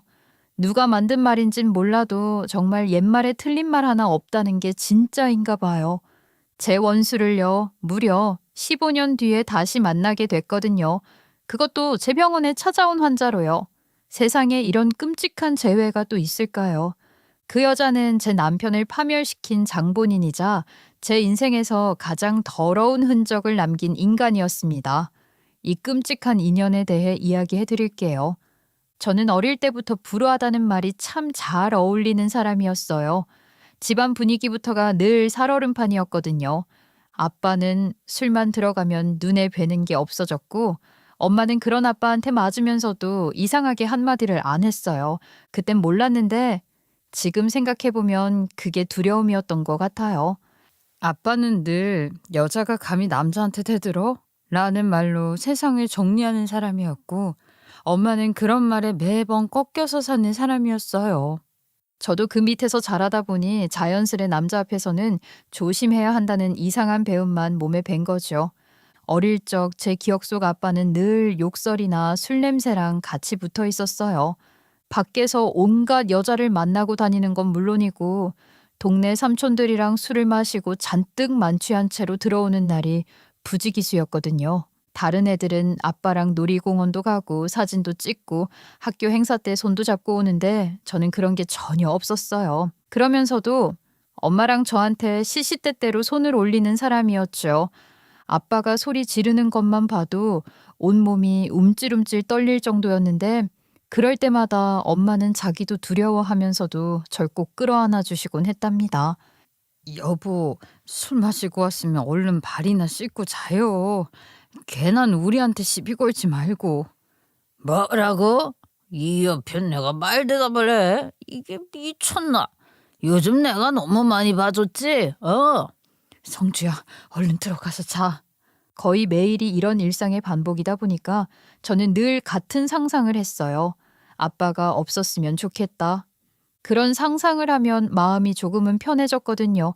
아빠가 그냥 사라져서 엄마랑 둘이만 살면 얼마나 좋을까. 그게 저한텐 유일한 희망 같은 거였어요. 근데 세상 참 웃겨요. 그게 진짜로 현실이 됐어요. 제가 11살 되던 해였어요. 동네에서 소문이 났죠. 아빠가 다방에서 일하는 여자랑 눈이 맞아서 도망갔다고요. 이름도 몰라요. 다들 다방이모라고만 불렀어요. 아빠가 집에 있던 옷까지 몇 벌이랑 속옷 몇 개만 챙겨서 도망가 버린 거예요. 완전 영화처럼 야반도주 했다는데 그걸 동네 사람들이 다 본 거예요. 몰래 갈 생각도 없었던 것 같아요. 그러자 동네 아줌마들이 몰려와서 한마디씩 하더라고요. 세상에 이 집도 결국 이 꼴이네. 남편한테 좀 잘하지 그랬어. 그러게 남자한텐 밥심이 제일이라잖아. 밥만 잘해줘도 도망 안 가지. 위로랍시고 하는 것 같긴 한데 뭔가 슬쩍 비웃는 것 같은 거예요. 제 피가 거꾸로 솟더라고요. 그래서 그 앞에서 소리쳤어요. 우리 엄마는 잘못한 거 없어요. 아빠가 나쁜 사람이에요. 그러자 그 아줌마들이 어린 게 뭘 아느냐며 손사래를 치고 갔죠. 그때 느꼈어요. 세상은 피해자를 위로하는 척하면서 결국엔 손가락질부터 하는구나 싶더라고요. 아무튼 간에 아빠가 사라지고 나니까 집이 조용해졌어요. 하루에도 몇 번씩 들리던 욕설이 사라졌고 밥 냄새 대신 술 냄새로 가득하던 집에 비로소 밥 냄새가 났어요. 그 조용함이 처음엔 어색했는데 점점 익숙해지더라고요. 엄마도 변했어요. 예전엔 항상 주눅 들어 계셨는데 그때부터는 동네 시장에 나가서 물건 팔고 새벽부터 일 나갔다가 밤에 들어왔어요. 일손이 바쁘다고 투정도 좀 부리고 가끔은 웃기도 했어요. 그런 모습 보면서 저는 처음으로 엄마가 사람 같다는 생각을 했어요. 물론 걱정도 있었어요. 혹시라도 아빠가 다시 돌아올까 봐. 혹시 술 취해서 갑자기 문 열고 들어오면 어떡하지? 하는 불안감이 있었거든요. 근데 진짜 신기하게 한 번도 안 왔어요. 그 뒤로 단 한 번도. 완전히 다른 여자랑 새 인생을 시작했나 봐요. 그 여자한텐 좋았겠죠. 그런 인간이랑 같이 산다는 게 복인지 벌인지는 몰라도요. 그래도 전 그때 깨달았어요. 아빠만 없으면 다 괜찮아진다는 걸요. 엄마도 드디어 사는 맛을 느끼시는 것 같고 저도 좀 숨을 쉴 수 있었으니까요. 그제야 알겠더라고요. 우리 가족이 망가졌던 이유는 우리 잘못이 아니라 아빠 때문이었구나 하는 걸요. 아빠가 집을 나가고 나서부터 세상은 아주 평온해졌어요. 그렇게 시끄럽던 집이 조용하니까 오히려 처음엔 낯설었어요. 그런데 며칠 지나니 알겠더라고요. 그게 평화였다는 걸요.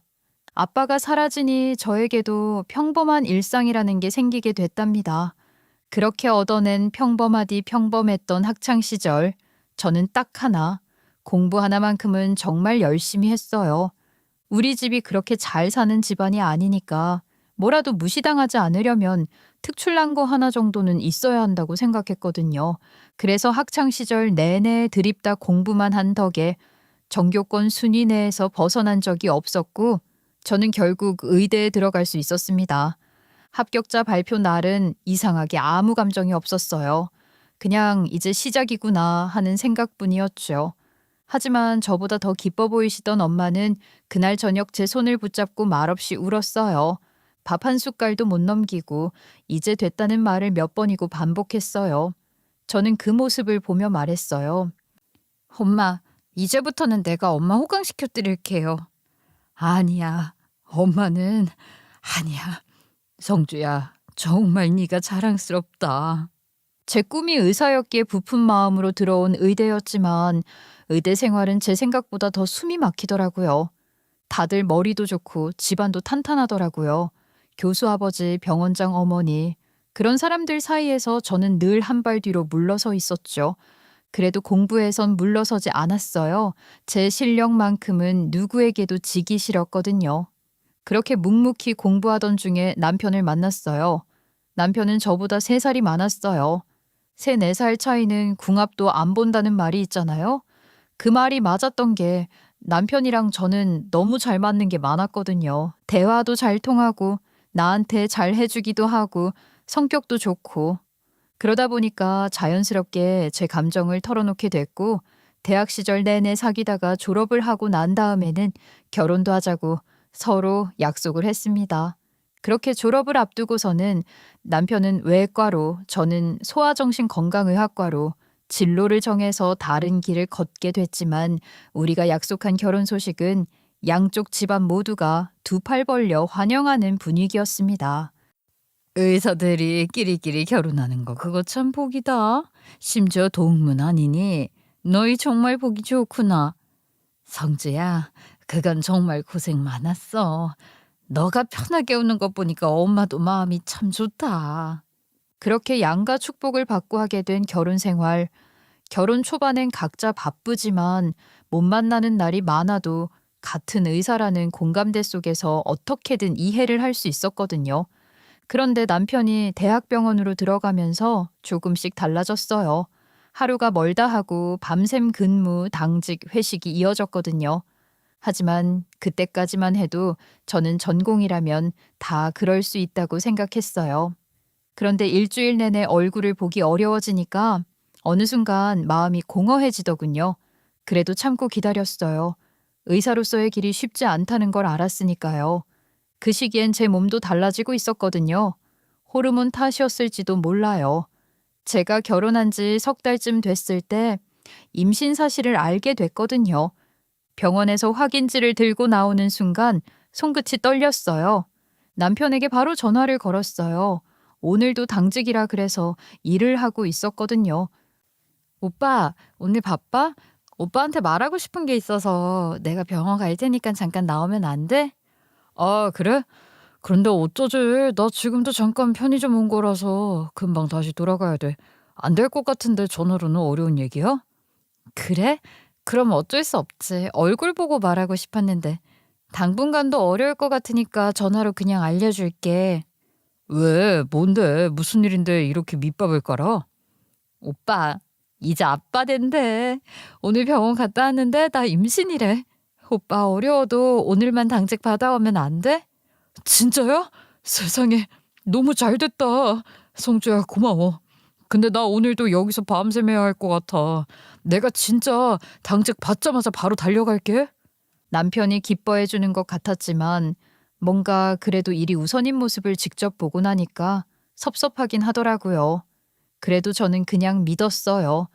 퇴근하고 들어올 때마다 피곤한 얼굴로 다 죽어가듯이 들어오니 걱정만 되지 의심할 겨를이 있었겠어요? 대학병원 힘든 건 제 동기들만 봐도 알 수 있고요.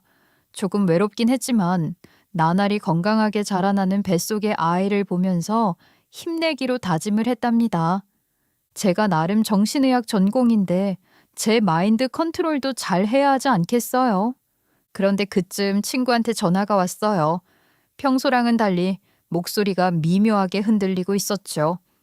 성주야, 나 지금 이걸 말해야 될지 말아야 될지 모르겠는데 너네 남편 대학병원 다닌다 그랬지? 오빠 대학병원 다니지. 왜 그래? 그게 아닌 것 같아서 그래. 방금 내가 나 일하는 곳 근방에서 봤거든. 여기 대학병원이 어딨어. 저는 숨이 턱 막혔어요. 순간 귀에서 윙 하는 소리가 들린 것 같았죠. 잘못 본 거 아니야? 오늘도 당직이라고 그랬는데? 내가 네 남편 얼굴을 몰라? 똑같았어. 근데 내가 그냥 말하는 게 아니라 모르는 여자 팔짱을 끼고 걷고 있더라고. 너가 좀 알아둬야 할 것 같아. 내가 사진 찍었으니까 일단 보내줄게. 그 말을 듣는 순간 식탁의 컵이 덜컥 떨어질 뻔했어요. 머리가 멍해지고 손끝이 식어갔어요. 남편이 그렇게까지 바빴던 이유가 결국 이거였다는 생각이 들더라고요. 그 후 친구가 보내준 사진을 봤는데 제 남편 맞았어요. 빼도 박도 못하게 그놈이 맞더라고요. 오늘도 당직이라 그랬는데 이 시간에 밖에서 모르는 여자랑 하하호호 할 수 있었다는 건 스케줄을 거짓말 쳤거나 아니면 저한테 직장까지 거짓말을 쳤을 수도 있다는 생각에 백방으로 알아봤는데요. 알고 보니 대학병원 들어간 것도 다 거짓말이었더라고요. 그동안 제가 갈아입을 옷이랑 속옷 같은 거 가져다 줄까 했을 때도 길을 쓰고 오지 말라고 말하더니 그 이유가 이거였나 봐요. 그 병원에서 근무를 하지 않으니까 말이죠. 남편이 들어간 곳은 그냥 작은 준종합병원 수준의 병원이었습니다. 게다가 그 지역의 구석진 곳에 있는 병원이라서 그렇게 환자도 많지 않은 곳이었기에 평균적으로 여유가 좀 있는 편이었나 봐요. 그래서 바람필 여유도 있었나 보죠. 직장을 거짓말 친 것도 모자라서 외도를 저지르고 다니다니 임신한 마누라를 두고 그게 할 짓인가요? 저는 아무리 마음을 다스리려고 해도 다스려지지가 않더라고요. 그래서 그 사실을 알게 된 날 그냥 바로 남편에게 물어 따졌습니다. 그날 밤도 남편이 늦게 들어왔어요. 현관문이 닫히는 소리가 평소보다 무겁게 들렸어요. 구두 벗는 소리가 질질 끌리더라고요. 당직 그딴 거 없는 병원인 거 아는데 피곤한 척하는 남편이 가증스러웠죠. 하지만 저는 마음을 다잡았어요. 그래도 확실히 들어야 하니까요. 당신 나한테 솔직히 말해봐. 지금 대학병원 다니는 거 맞아? 뭐래 또. 그럼 내가 직장을 거짓말하겠냐? 그래? 근데 왜 거기 직업 명단엔 당신 이름이 없을까? 뭐? 당신이 뭘 한다고 그래. 그건 내가 파견이라서 그래. 파견? 언제부터 파견 갔는데? 나한테 한마디도 없이? 그래, 이상하더라. 우리 동문들 많이 가는 병원 놔두고 거기 간다고 했을 때부터 이상하다고 생각했어야 했어. 그냥 잠깐 파견 나가 있는 거야. 내가 일 끝나면 바로 설명해 줄게. 여보, 나 안 그래도 피곤한데 이런 얘기를 해야겠어? 피곤하단다. 그래, 피곤하지. 여자 만나랴, 거짓말하랴 얼마나 피곤하겠어? 뭐라고? 아까부터 무슨 얘기를 하는 거야? 여자 만나랴, 거짓말하랴 얼마나 피곤하겠냐고. 임신한 아내 두고 네가 감히 바람을 펴? 네가 인간이야? 너가 그러고도 사람 살리는 의사야? 아니 어디서 뭘 들었는지 모르겠는데 당신 지금 오해하는 거야. 나중에 나한테 미안해서 어떡하려고 그래? 미안. 너 진짜 말종이구나. 내가 이것까지 보여줘야겠어? 그리고는 제가 친구한테 받은 사진을 보여주니까 입을 딱 다물더라고요. 그제서야 자기가 빼도 박도 못하는 상황인 걸 깨달은 거예요. 그러니까 갑자기 무릎을 딱 꿇더라고요. 성주야, 진짜 미안해. 나도 내가 왜 그랬는지 모르겠어. 그냥 잠깐이었어. 내가 미쳤었나 봐. 나 바로 정리할게. 진짜로 끝낼게. 됐어. 거기 끝내든 말든 네 알아서 해. 내가 먼저 끝낼 테니까. 그 말을 하고 나니까 속이 끓어오르는 게 느껴졌어요. 손끝이 떨렸고 배가 단단하게 뭉치더라고요. 전 화가 주체가 안 돼서 그날 시모에게도 남편의 외도 사실을 전했고요. 그땐 제 억울함을 어딘가에 쏟아내기 위해 남편이 어떤 짓을 저질렀는지 고발하는 게 목적이었는데요. 시모도 놀라긴 했지만 저를 달래려고 하더라고요. 그 말을 듣는데 시모는 분명 제게 미안하다고는 하는데 왠지 그 순간 제 자신이 굉장히 초라해졌어요. 딸은 엄마 팔자 닮는다는 말이 생각났지 뭐예요. 그래서 친정엄마한테는 말도 못 꺼냈어요. 결국 저는 남편한테 한 번만 더 기회를 주기로 했습니다. 왜 그런 선택을 하느냐 싶으시겠지만 제가 그런 선택을 하게 된 걸 이해해 주실 분들도 많으실 거라 믿어요. 일단 제 뱃속엔 소중한 아이도 있었고요. 여러 생각 끝에 그 여자랑 당장 끝내지 않으면 이혼을 하겠다고 하니 남편이 바로 정리를 한다 하더라고요. 그렇게 일단락이 되는 듯 했지만 며칠 동안 밥이 넘어가지 않았어요. 몸이 무겁고 숨이 가빠졌어요. 뱃속에서 아이가 움직일 때마다 손을 얹고 중얼거렸어요. 괜찮아. 엄마가 있으니까 괜찮아. 그런데 어느 날 아침 허리가 끊어질 듯 아프더라고요. 심상치 않은 통증에 바로 병원에 갔는데요. 의사가 안타깝게 얘기하더라고요. 최근에 큰 스트레스 받으셨죠? 유산조짐 있습니다. 그 말을 듣는 순간 귀에서 다시 그 윙 하는 소리가 들렸어요. 세상이 멈춘 것처럼 느껴졌어요. 며칠 뒤 결국 아이는 세상에 나오지 못하고 먼저 가버렸습니다. 어쩌면 예정된 결과 같더라고요. 병실에 누워 있는데 천장이 가라앉는 것 같았어요. 남편은 문 앞에 서서 한 발짝도 못 다가오더라고요. 제가 그때 먼저 간 아이한테 얼마나 많이 미안하다는 말을 했는지 모르겠어요. 지켜주지 못해서 미안해. 빛도 못 보여주고 보내서 미안해. 그 말을 하는데 목이 잠기고 손이 떨리던지요. 좋은 곳으로 가서 편히 쉬라고 마음이 박박 찢겨져 나가는 걸 겨우 붙잡고 저는 이 악물고 살아가기로 했습니다. 어느 날이었어요. 남편이 근무하는 병원으로 경찰이 들이닥쳐 남편을 붙잡아 갔다는 소식을 들었어요. 처음엔 귀를 의심했다니까요. 병원에 경찰이라니 그게 무슨 말인가 싶더라고요. 진료를 보는 중이었는데도 그 소식을 듣고 그 길로 바로 경찰서로 달려갔죠. 경찰서에 도착해서 들은 남편의 죄명은 믿기 힘든 거였어요. 불법 의료시술 그리고 면허 대여 혐의로 수사를 받고 있다고 하더군요. 순간 귀에서 다시 윙 하는 소리가 났어요. 저는 도저히 믿을 수가 없었어요. 도대체 무슨 말인지 이해가 안 되더라고요. 남편은 고개를 숙인 채 아무 말이 없었고 저는 그게 더 무서웠어요. 아니, 왜 아무 말을 안 해? 안녕하세요, 형사님. 제가 이 사람 와이프인데요. 어떤 일인지 좀 자세히 알려주시면 안 될까요? 아이고, 이 자식 와이프도 있으면서 그딴 짓을 해? 그때서야 알게 되었어요. 남편은 저에게 그 여자와 끝냈다고 했지만 사실은 여전히 상간녀와 만나는 중이었다는 걸요. 그 여자는 대학병원 간호사였는데 환자 보호자들에게는 천사 선생님으로 불릴 정도로 사람 상대를 잘하는 여자로 유명했대요. 늘 웃는 얼굴로 다가와서 마음을 놓이게 만드는 그런 스타일이었다고 하더라고요. 남편에게도 그랬나 봐요. 먼저 다가와서 이것저것 챙겨주며 점수를 따고 남편이 피곤하다 하면 커피를 건네고 서류를 대신 정리해주고 그렇게 하나둘 마음의 틈을 파고들었겠지요. 결국 남편이 그 여자에게 넘어갔던 거예요. 하지만 단순한 불륜이 아니었어요. 그 여자는 머리가 아주 빠른 사람이었거든요. 남편의 성실함과 착한 성격을 이용해서 자신이 하고 싶은 병원 사업을 남편 명의로 벌이기 시작한 거예요. 말 그대로 남편을 이용한 거였죠. 남편은 사랑에 눈이 멀어서 그 여자가 하는 말이라면 무조건 믿었대요.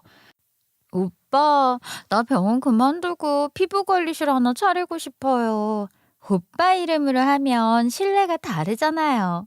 이렇게 애교 섞인 말투로 남편을 끌어들였던 거예요. 그 말 한마디면 충분했어요. 남편은 그게 의료법상 문제가 된다는 걸 알면서도 자신의 면허를 그 여자에게 빌려준 거죠. 결국 그 여자는 남편 이름으로 미용 시술을 하고 필러를 놓고 심지어 수술까지 했어요. 그건 명백한 불법 행위였죠. 그런데 남편은 그 여자가 하는 일을 전혀 제지하지 않았어요. 오히려 도와줬다고 하더라고요. 완전히 그 여자한테 미쳐 있었던 거예요. 근데 그게 안 들키겠어요. 클레임이라도 한 번 걸리면 그걸로 다 들통날 텐데 경찰이 들이닥쳤을 때는 이미 늦었죠. 그 여자는 그때 이미 잠적한 상태였거든요. 모든 걸 다 챙긴 채로 말이죠. 통장도 사업자 명의도 수익도 전부 그 여자 이름으로 되어 있었지만 서류상 대표 의사가 남편이었기 때문에 결국 모든 책임을 떠안게 된 거예요. 남편은 병원에서도 징계를 받았고 면허 정지 처분을 받았어요. 그 뒤로 정식 재판에서 1년 자격 정지를 선고받았죠. 사실상 의사로서의 인생은 끝난 거였어요. 시모는 그 소식을 듣고 충격을 받으셨어요. 우리 아들이 그럴 리가 없는데 라며 말을 잇지 못하시더니 그대로 주저앉으셨어요. 남편도 망연자실했죠. 저는 그런 남편을 보는데 불쌍하다는 생각도 안 들더라고요. 그냥 한심했습니다. 그런데 그렇게 잠적했던 그 상간녀가 드디어 잡혔다는 연락이 왔습니다. 저는 상간녀를 경찰 조사에서 처음 보게 됐는데 얼굴이 너무 뻔뻔하더군요. 수갑을 찬 채로 앉아 있으면서도 고개를 꼿꼿이 세우고 있었어요. 잡히긴 했는데 얼굴엔 죄책감이란 게 하나도 없었어요. 그게 더 소름이었죠. 오히려 저를 보고 입꼬리를 비틀더니 이러는 겁니다. 그렇게까지 하고 싶었어요? 남의 가정을 망가뜨리면서 왜 하필 유부남이야?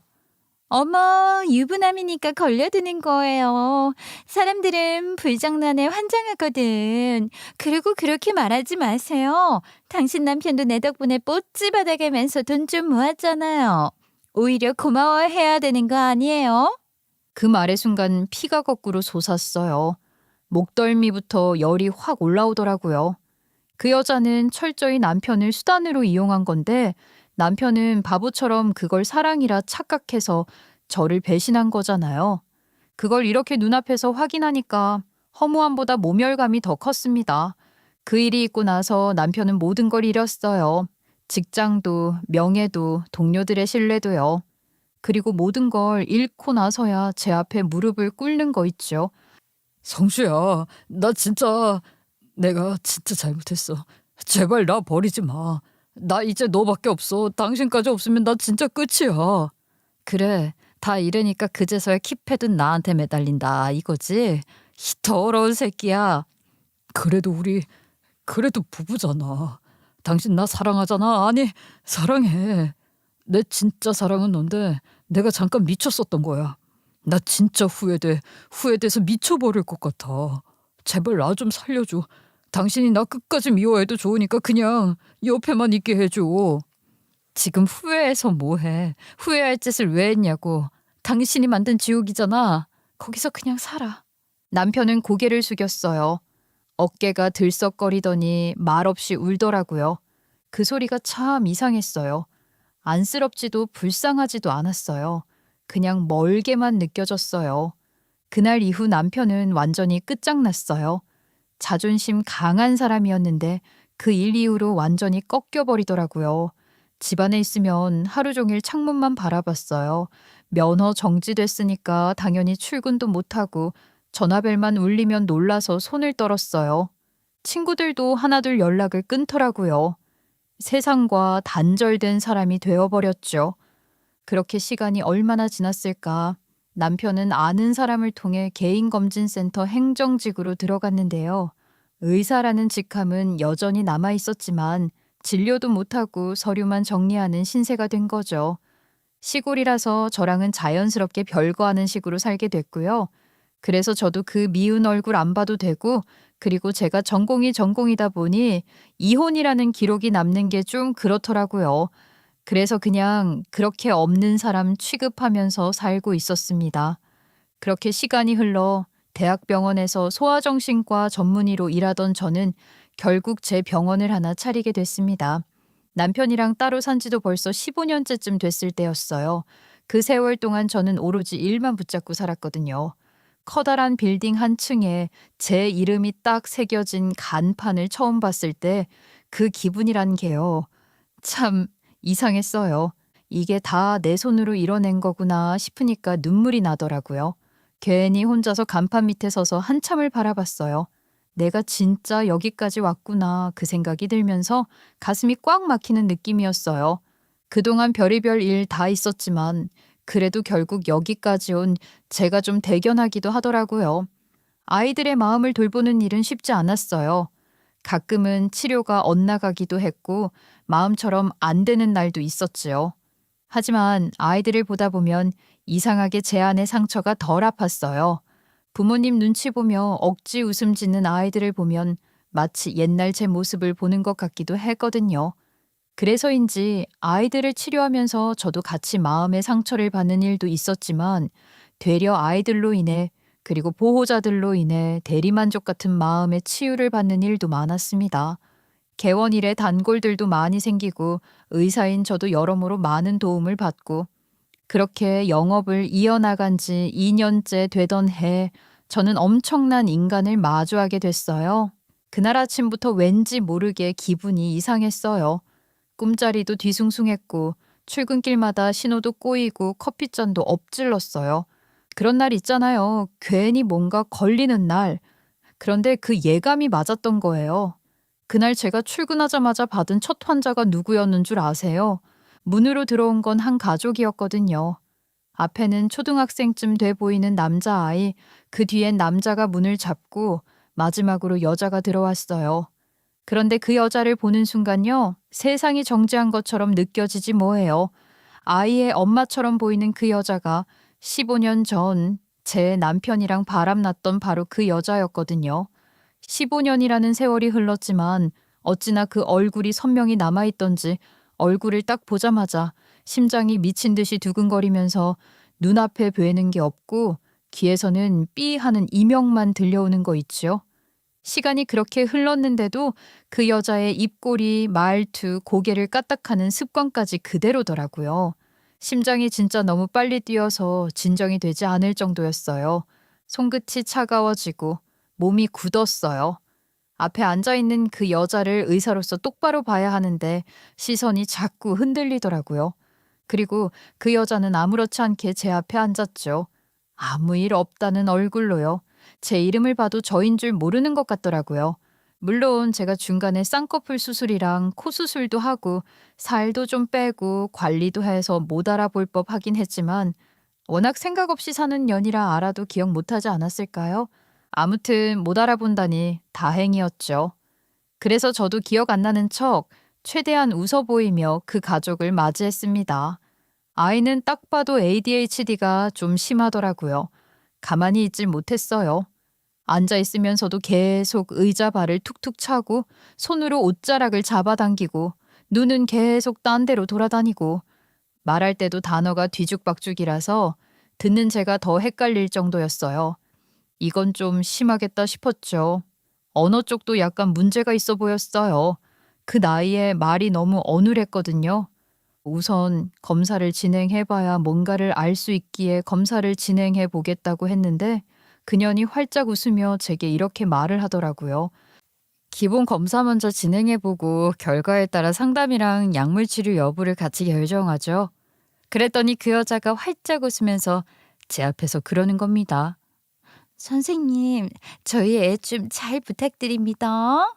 잘 부탁드린다는 그 말이 참 여러 생각이 들게 하더라고요. 태연하게 웃어 보이는 얼굴, 날 알아보는 기색조차 없는 저 뻔뻔한 얼굴, 그 말과 그 표정을 보는 순간 가슴 깊은 곳에 푹 하고 묻어두었던 기억과 감정들이 퐁퐁 올라오더라고요.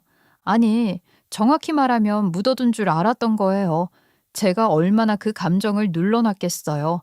근데 그게요, 진짜 거짓말처럼 확 살아나는 거 있죠. 마치 15년 전 그때로 뚝 떨어진 느낌이었어요. 남편이 거짓말하던 얼굴, 그년 얼굴을 보며 치욕스러웠던 감정, 아이를 잃었던 그 상황까지 싹 다 떠오르더라고요. 그걸 이렇게 다시 느낄 줄이야. 진료를 보면서도 제 눈은 계속 그 여자를 훑고 있었어요. 명품 가방에 반짝이는 반지, 손목엔 시계까지 번쩍번쩍하죠. 겉보기엔 완벽해요. 중산층 느낌 물씬 풍기고 말투도 곱고. 근데 저는 그런 겉모습보다 손끝을 봤거든요. 그 여자의 손끝이 미세하게 떨리고 있었어요. 손톱에 젤네일도 정도는 안 된 지 오래인 것 같았고 눈 밑엔 다크서클이 내려와 있더라고요.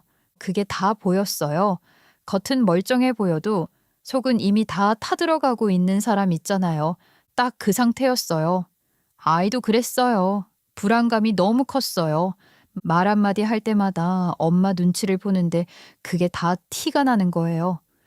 제가 요즘 학교 생활은 어때요? 하고 물었는데 대답을 안 하고 엄마 얼굴만 계속 보는 거죠. 이 집도 겉만 멀쩡했지 속은 이미 썩은 집이라는 게 바로 보이더라고요. 그때 문득 이런 생각이 들었어요. 인과응보라는 게 진짜 있긴 있구나. 이년아, 이제 내 차례야. 세상 진짜 돌고 도는 거예요. 그 여자가 나를 못 알아본 채로 해맑게 웃는데 그게 꼭 하늘이 준 기회 같더라고요. 이제 제가 주도권을 쥔 거예요. 그날 이후로 저는 아이를 치료한다는 명목으로 그 여자의 가족을 꾸준히 지켜봤어요. 물론 그 여자가 밉다고 아이의 상담과 치료를 소홀히 하지는 않았지만 솔직히 말하면 저는 그 여자가 어떤 얼굴로 앉아 있는지가 더 궁금했어요. 진료실 문이 열릴 때마다 그 여자의 얼굴부터 먼저 봤다니까요. 그러면서 제가 파고들 틈을 계속 살펴봤던 거예요. 그러던 어느 날, 아이 내원 날, 그녀는 없이 애 아빠 혼자만 같이 왔더라고요. 여태까지는 세 가족이 다 같이 내원을 했었는데 오늘은 혼자길래 제가 물었죠. 오늘 어머님은 안 오셨나 봐요? 매번 같이 오시더니 오늘은 바쁜 일이 있으셨나요? 아이 아빠가 의자에 앉더니 한숨부터 쉬더라고요. 그러더니 딱 이러는 거예요. 아내가 간호사인데 요즘 병원이 바쁘다면서 밤늦게까지 잘 못 들어오더라고요. 그래서 애도 잘 못 챙겨요. 근데 이상한 게 병원 동료들 말로는 그런 스케줄이 없대요. 저 혹시 병원에서는 그런 일도 종종 있나요, 원장님? 그 말을 듣는 순간 제 귀에 뭔가 딱 하고 꽂히는 느낌이 들었어요. 손끝이 찌릿하고 머릿속이 번쩍했다니까요. 이 여자는 변하지 않았구나. 그 생각이 아주 또렷하게 들더라고요. 그리고 저도 모르게 웃음이 나올까봐 표정을 단속했어야 했다니까요. 그만큼 어이없었죠. 아무리 세월이 흘러도 본성은 안 바뀌는구나 싶었거든요. 그리고 저는 그 즉시 움직이기 시작했어요. 마음이 아닌 머리로요. 지금의 저는 감정으로 움직이지 않고 증거로 움직이는 사람이었으니까요. 손끝이 떨렸지만 머릿속은 놀랍도록 차분했어요. 그래서 그날 밤 바로 머릿속으로 계획을 세우곤 지방에 있는 남편한테 전화를 걸었습니다.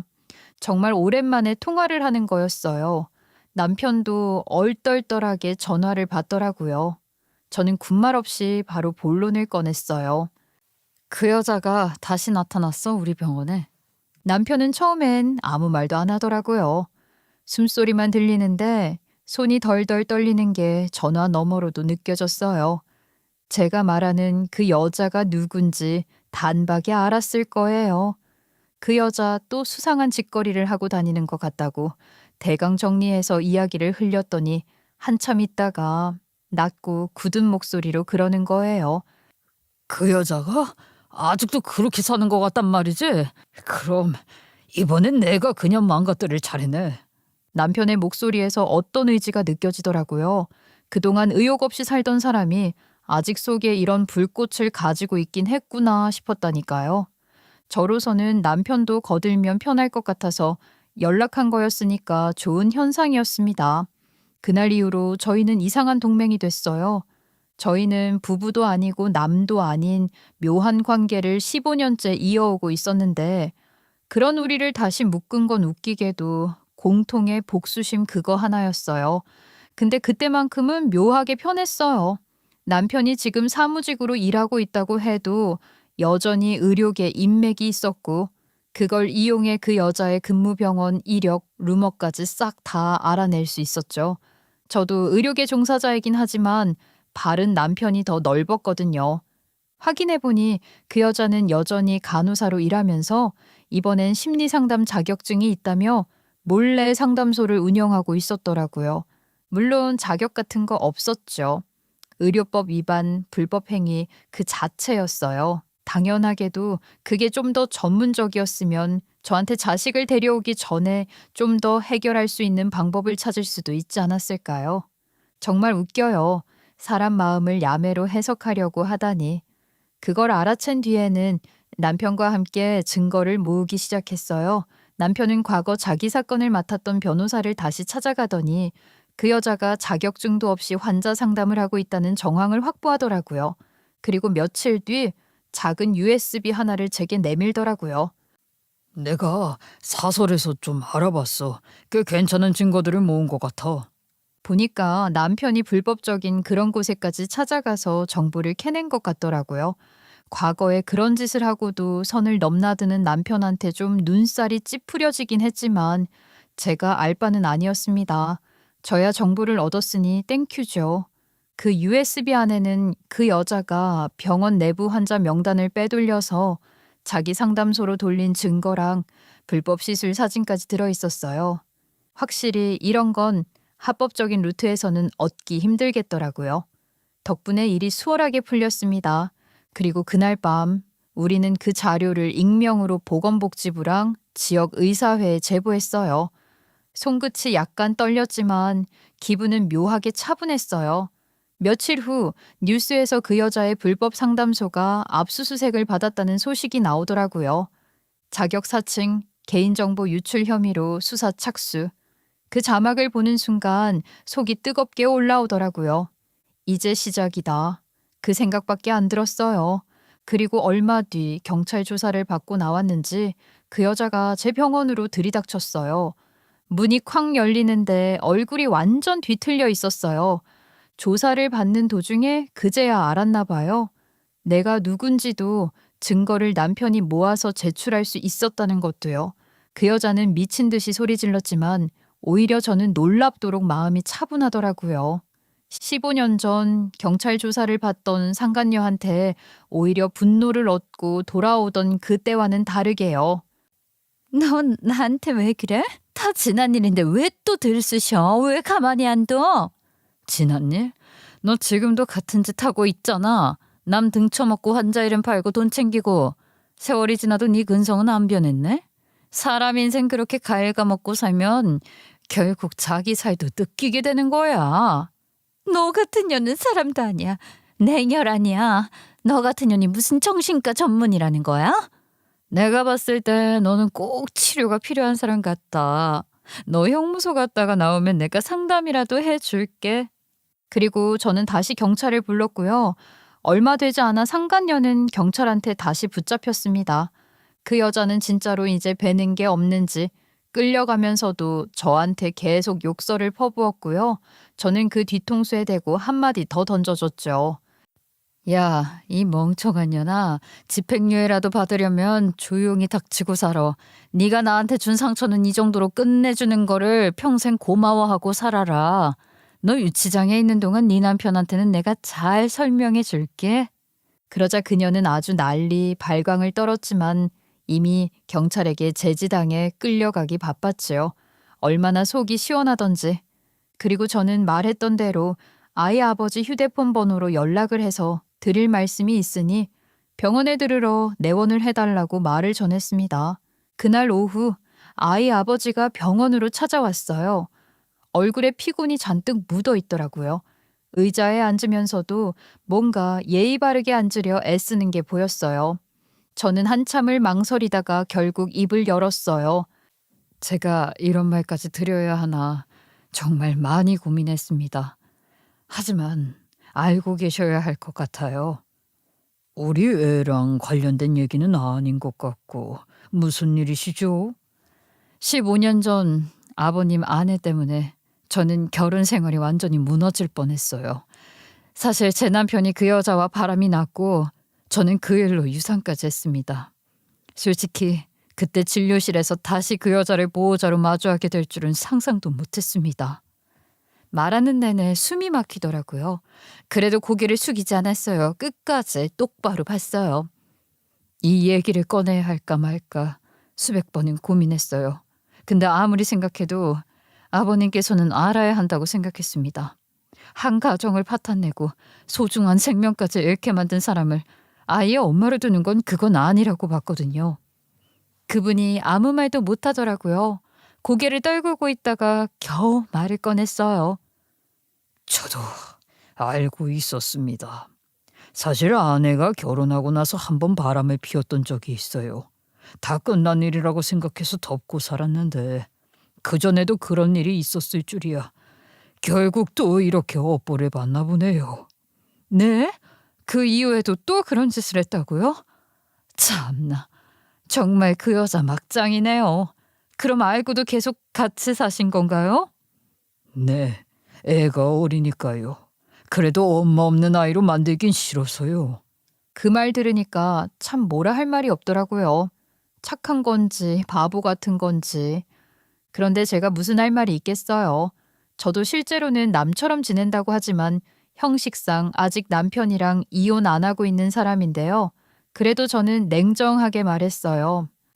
아이의 미래를 생각한다면 이제는 끊어내셔야 해요. 그 여자는 바뀌지 않습니다. 한 번이 어렵지 두 번은 쉽게 해요. 사람 습관이라는 게 그래요. 아이가 불안정한 것도 가정 분위기 때문일 가능성이 커요. 아이가 엄마 눈치를 그렇게 보는 이유도 다 거기서 오는 거예요. 아이 아빠가 고개를 숙이고 있었어요. 말 한마디 없이요. 아마 아이 아빠도 모르지 않았을 거예요. 하지만 가끔은 완전한 타인이 하는 말이 더 와닿을 때가 있는 법이죠. 저는 잠깐 숨을 고르고 말을 이었어요. 죄송하지만 이런 말은 정말 하면 안 되는 거 알지만요. 아이 유전자 검사 한번 해보세요. 그분이 고개를 번쩍 들었어요. 얼굴이 하얗게 질렸더라고요. 혹시 모르잖아요. 그 여자가 바람을 밥 먹듯이 피우던 사람이니까 그 아이가 정말 아버님 아이인지 확인은 하고 넘어가셔야죠. 그분이 한참을 말없이 있다가 천천히 고개를 끄덕였어요. 고맙습니다. 사실 저도 조금은 의심하고 살았던 것 같아요. 누군가가 그런 말을 해주길 기다렸었나 봐요. 이제는 저도 확신이 필요할 것 같네요. 아이 아빠는 긴 숨을 쉬더니 자리에서 일어났어요. 정말 감사합니다. 그리고 제가 몰랐던 지난 일이지만 일단은 제가 남편이니까 대신해서 사과를 드리겠습니다. 마음이 풀리시진 않겠지만요. 저는 가볍게 고개를 끄덕였고 그 후 아이 아빠가 뒤돌아 진료실을 나가는데 그 뒷모습을 보고 있으려니까 이상하게 가슴이 묵직해지더라고요. 피곤에 찌든 사람의 어깨는 그렇게 좁고 작아 보일 수가 없었어요. 저는 그 뒷모습을 한참 바라보다가 그냥 커피를 한 모금 더 마셨습니다. 그래, 해야 할 일은 했다. 그 이상은 생각하지 않으려고 했어요. 미안함이나 죄책감 같은 거요? 그런 감정은 이미 다 썩어버린 지 오래였어요. 저는 그저 이 일이 끝나길 바랐어요. 부디 그 여자의 인생이 진짜로 나라까지 떨어져서 거기서 다시는 못 올라오길 바랄 뿐이었죠. 며칠이 지나고 나니까 병원 전화가 울렸어요. 간호사가 받으려는데 이상하게 그날은 제가 직접 받아야 할 것 같은 느낌이 들더라고요. 전화를 받자마자 딱 한마디 듣고도 누구인지 알겠더라고요.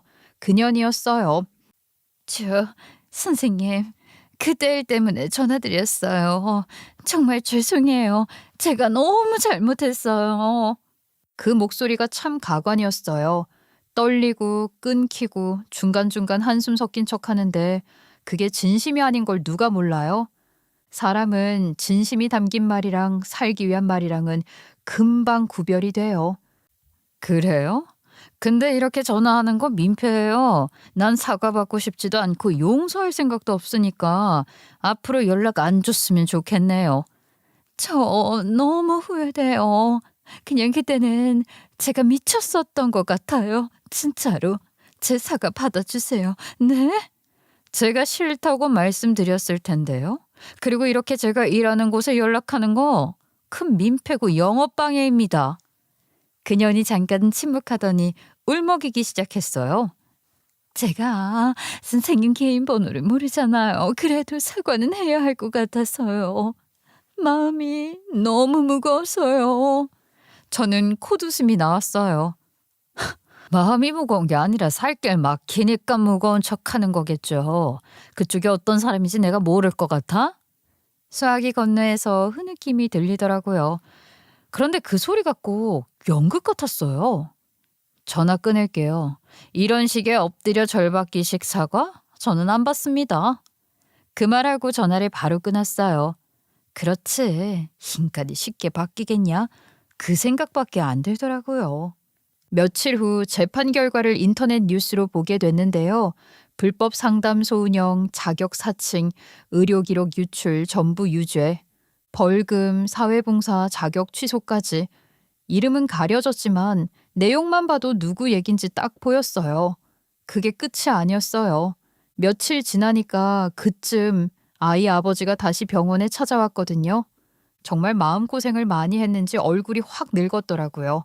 마주 앉자마자 한참을 말없이 있다가 입술을 떨면서 말을 꺼냈어요. 선생님, 그 여자랑 결국 이혼했습니다. 이제 저 혼자 아이를 키워야 할 것 같아요. 저는 천천히 고개를 끄덕였어요. 잘하셨어요. 그게 옳은 선택이죠. 아이는 요즘 상태가 많이 좋아졌어요. 전보다 훨씬 안정됐어요. 그분이 눈을 한번 감더니 숨을 길게 내쉬더라고요. 근데 한 가지 더 말씀드려야 할 게 있습니다. 사실 유전자 검사 했어요. 그 말이 떨어지는 순간 공기가 딱 멈춘 것 같았어요. 답을 듣지 않아도 이미 얼굴에서 그 답을 본 것만 같았거든요. 결과가 일치하지 않았습니다. 아이는 제 친자가 아니었어요. 그 말에 저는 한동안 아무 말도 못했지요. 그래도 프로페셔널하게 얼굴은 포커페이스를 유지했어요. 그리고 무엇보다 별로 놀랍지 않았어요. 그 여자의 인생이 그 정도로 더러웠다는 걸 이미 알고 있었으니까요. 그래도 아이는 계속 키우실 건가요? 그분이 바로 대답했어요. 조금도 망설이지 않고요. 네, 아이가 태어나던 그날부터 제 아들이었어요. 피가 다르다고 달라지나요? 제가 키운 종이 더 진짜죠. 저는 잠깐 말이 막혔어요. 이런 사람도 있구나 싶더라고요. 그게 정말 쉬운 일은 아닐 텐데요. 그래도 해야죠. 아이는 아무 잘못이 없잖아요. 제가 그 아이에게 할 수 있는 건 그냥 아버지로 남는 거예요. 그게 제 책임이고 제 몫이에요. 그리고 무엇보다 제 아이니까요. 그 말 듣는데 묘하게 가슴이 먹먹했어요. 그 여자는 이런 사람을 두고 그 짓을 했던 거잖아요. 이런 사람을 만날 복이 있는데 그걸 걷어차다니 정말 바보 같고 몹쓸 사람이네요. 아이한텐 그게 제일 큰 복이에요. 그런 아버지를 만나서 다행이에요. 그분이 고개를 숙이면서 작은 목소리로 말했어요. 저야말로 이렇게 새로 마음 먹게 된 것도 다 선생님 덕인 것 같아요. 저희 애도 선생님 덕에 많이 밝아졌고요. 아이 아버지가 떠난 뒤에도 그 아이는 계속 병원에 다녔어요. 처음엔 말을 아예 안 하던 아이가 이제는 저를 보면 인사도 하고 장난도 쳤어요. 눈 마주치는 시간이 늘어났어요. 아이가 점점 밝아지는 걸 보면서 그 집안에 드디어 숨통이 트이는구나 싶었어요. 시간이 조금 더 흘렀어요. 그날은 진료가 다 끝나갈 무렵이었어요. 병원 문이 열리더니 익숙한 얼굴이 들어오더라고요. 남편이었어요. 예고도 없이 찾아오는 건 처음이었네요. 이 시간쯤이면 한가할 것 같아서 왔어. 무슨 일로? 남편이 의자에 앉으면서 잠깐 뜸을 들이더니 조용히 말했어요. 우리 다시 잘해보면 안 될까? 진짜로 내가 그때 얼마나 멍청했는지, 얼마나 당신한테 못된 짓을 했는지 그걸 이제서야 뼈저리게 느껴. 하루라도 당신 생각 안 한 날이 없었어. 그냥 당신 옆에 있던 그 시절이 그립더라. 그 말이 너무 낯설었어요. 그 목소리 안에 여러 가지가 섞여 있었어요. 미안함, 죄책감, 아직 남은 정. 하지만 참 씁쓸했죠. 제 안엔 이제 남은 감정이 없었거든요. 저는 그 눈을 똑바로 보면서 천천히 말했어요. 이제 와서 잘할 수 있을까? 당신이 미워서가 아니라 우리가 너무 멀리 와버렸잖아. 나는 더 이상 다른 곳에 마음 쓰고 싶지 않아. 지금 생활이 익숙하고 우리 찢어진 그 시간 동안 서로 다르게 살아왔는데 그걸 다시 이어 붙인다고 해서 예전으로 돌아가겠어? 남편은 아무 말도 못하고 앉아 있었어요. 그러다 고개를 숙이더니 낮게 웃더라고요. 그래, 당신이 그럴 줄 알았어. 근데도 혹시나 했나 봐. 그냥 이번에 같이 하면서 잠깐 착각했어. 우리가 예전처럼 나란히 서 있는 것 같아서. 그래도 이번 일 같이 해줘서 고마웠어. 진심이야. 평생 갚지 못할 빚이라고 생각하고 살게. 정말 고맙고 미안했다. 저는 고개만 끄덕였어요. 남편은 잠깐 입술을 깨물다가 자리에서 일어났고요. 마지막으로 한마디 더 하더라고요. 몸 조심하고 병원 일 너무 무리하지 말고 혼자라도 밥은 챙겨 먹고. 나 자주 오진 않겠지만 멀리서 잘 지내길 바랄게. 진심으로. 그 말만 남기고 나갔어요. 문 닫히는 소리가 이상하게 길게 남았어요. 상간녀한테 전화를 받았을 때랑은 정말 다른 기분이었어요. 진심이 담긴 사과란 건 이런 거구나. 저도 이미 모든 감정을 다 소모한 뒤였기 때문이기도 하겠지만 남편의 진심 어린 사죄를 들으니 이제는 정말 아무것도 상관없어진 느낌이었거든요. 그래서 오히려 고맙다는 생각까지 들더라고요. 누군가를 계속 미워하는 것도 제 에너지를 쓰는 일이니까요. 그 후로 저희는 조용히 합의 이혼을 했어요. 싸움도 없었어요. 서류에 도장 찍는데 10분도 안 걸렸어요. 누구의 잘못도 아니었어요. 그저 이제 각자 다른 길을 걸어야 할 때가 된 거라고 생각한 채로요. 남편은 시골 검진센터에서 행정직으로 일하며 조용히 살고 있고 저는 병원에서 매일 아이들을 보며 지내고 있어요. 하루하루가 단조롭긴 해도 이제는 정말 마음이 편하더라고요. 사람들은 복수의 끝엔 공허함이 남는다고들 하죠. 근데 저는 아니었어요. 공허함보다 훨씬 더 차분했어요. 마음 한켠이 정리된 느낌이랄까. 이제야 진짜 끝났다는 생각이 들었어요. 그 여자가 무너진 자리에 저는 제 평정심을 세워뒀습니다. 정말 최고의 복수죠. 새로운 시작, 그것만은 분명했어요. 이제 제 인생은 누가 무너뜨릴 수도 없고 제가 허락하지 않는 한 흔들리지도 않을 거예요. 저는 제가 당한 만큼 되돌려준 것 같아요. 여러분께도 같이 공유할 수 있어 또 힘을 얻고 갑니다. 감사합니다.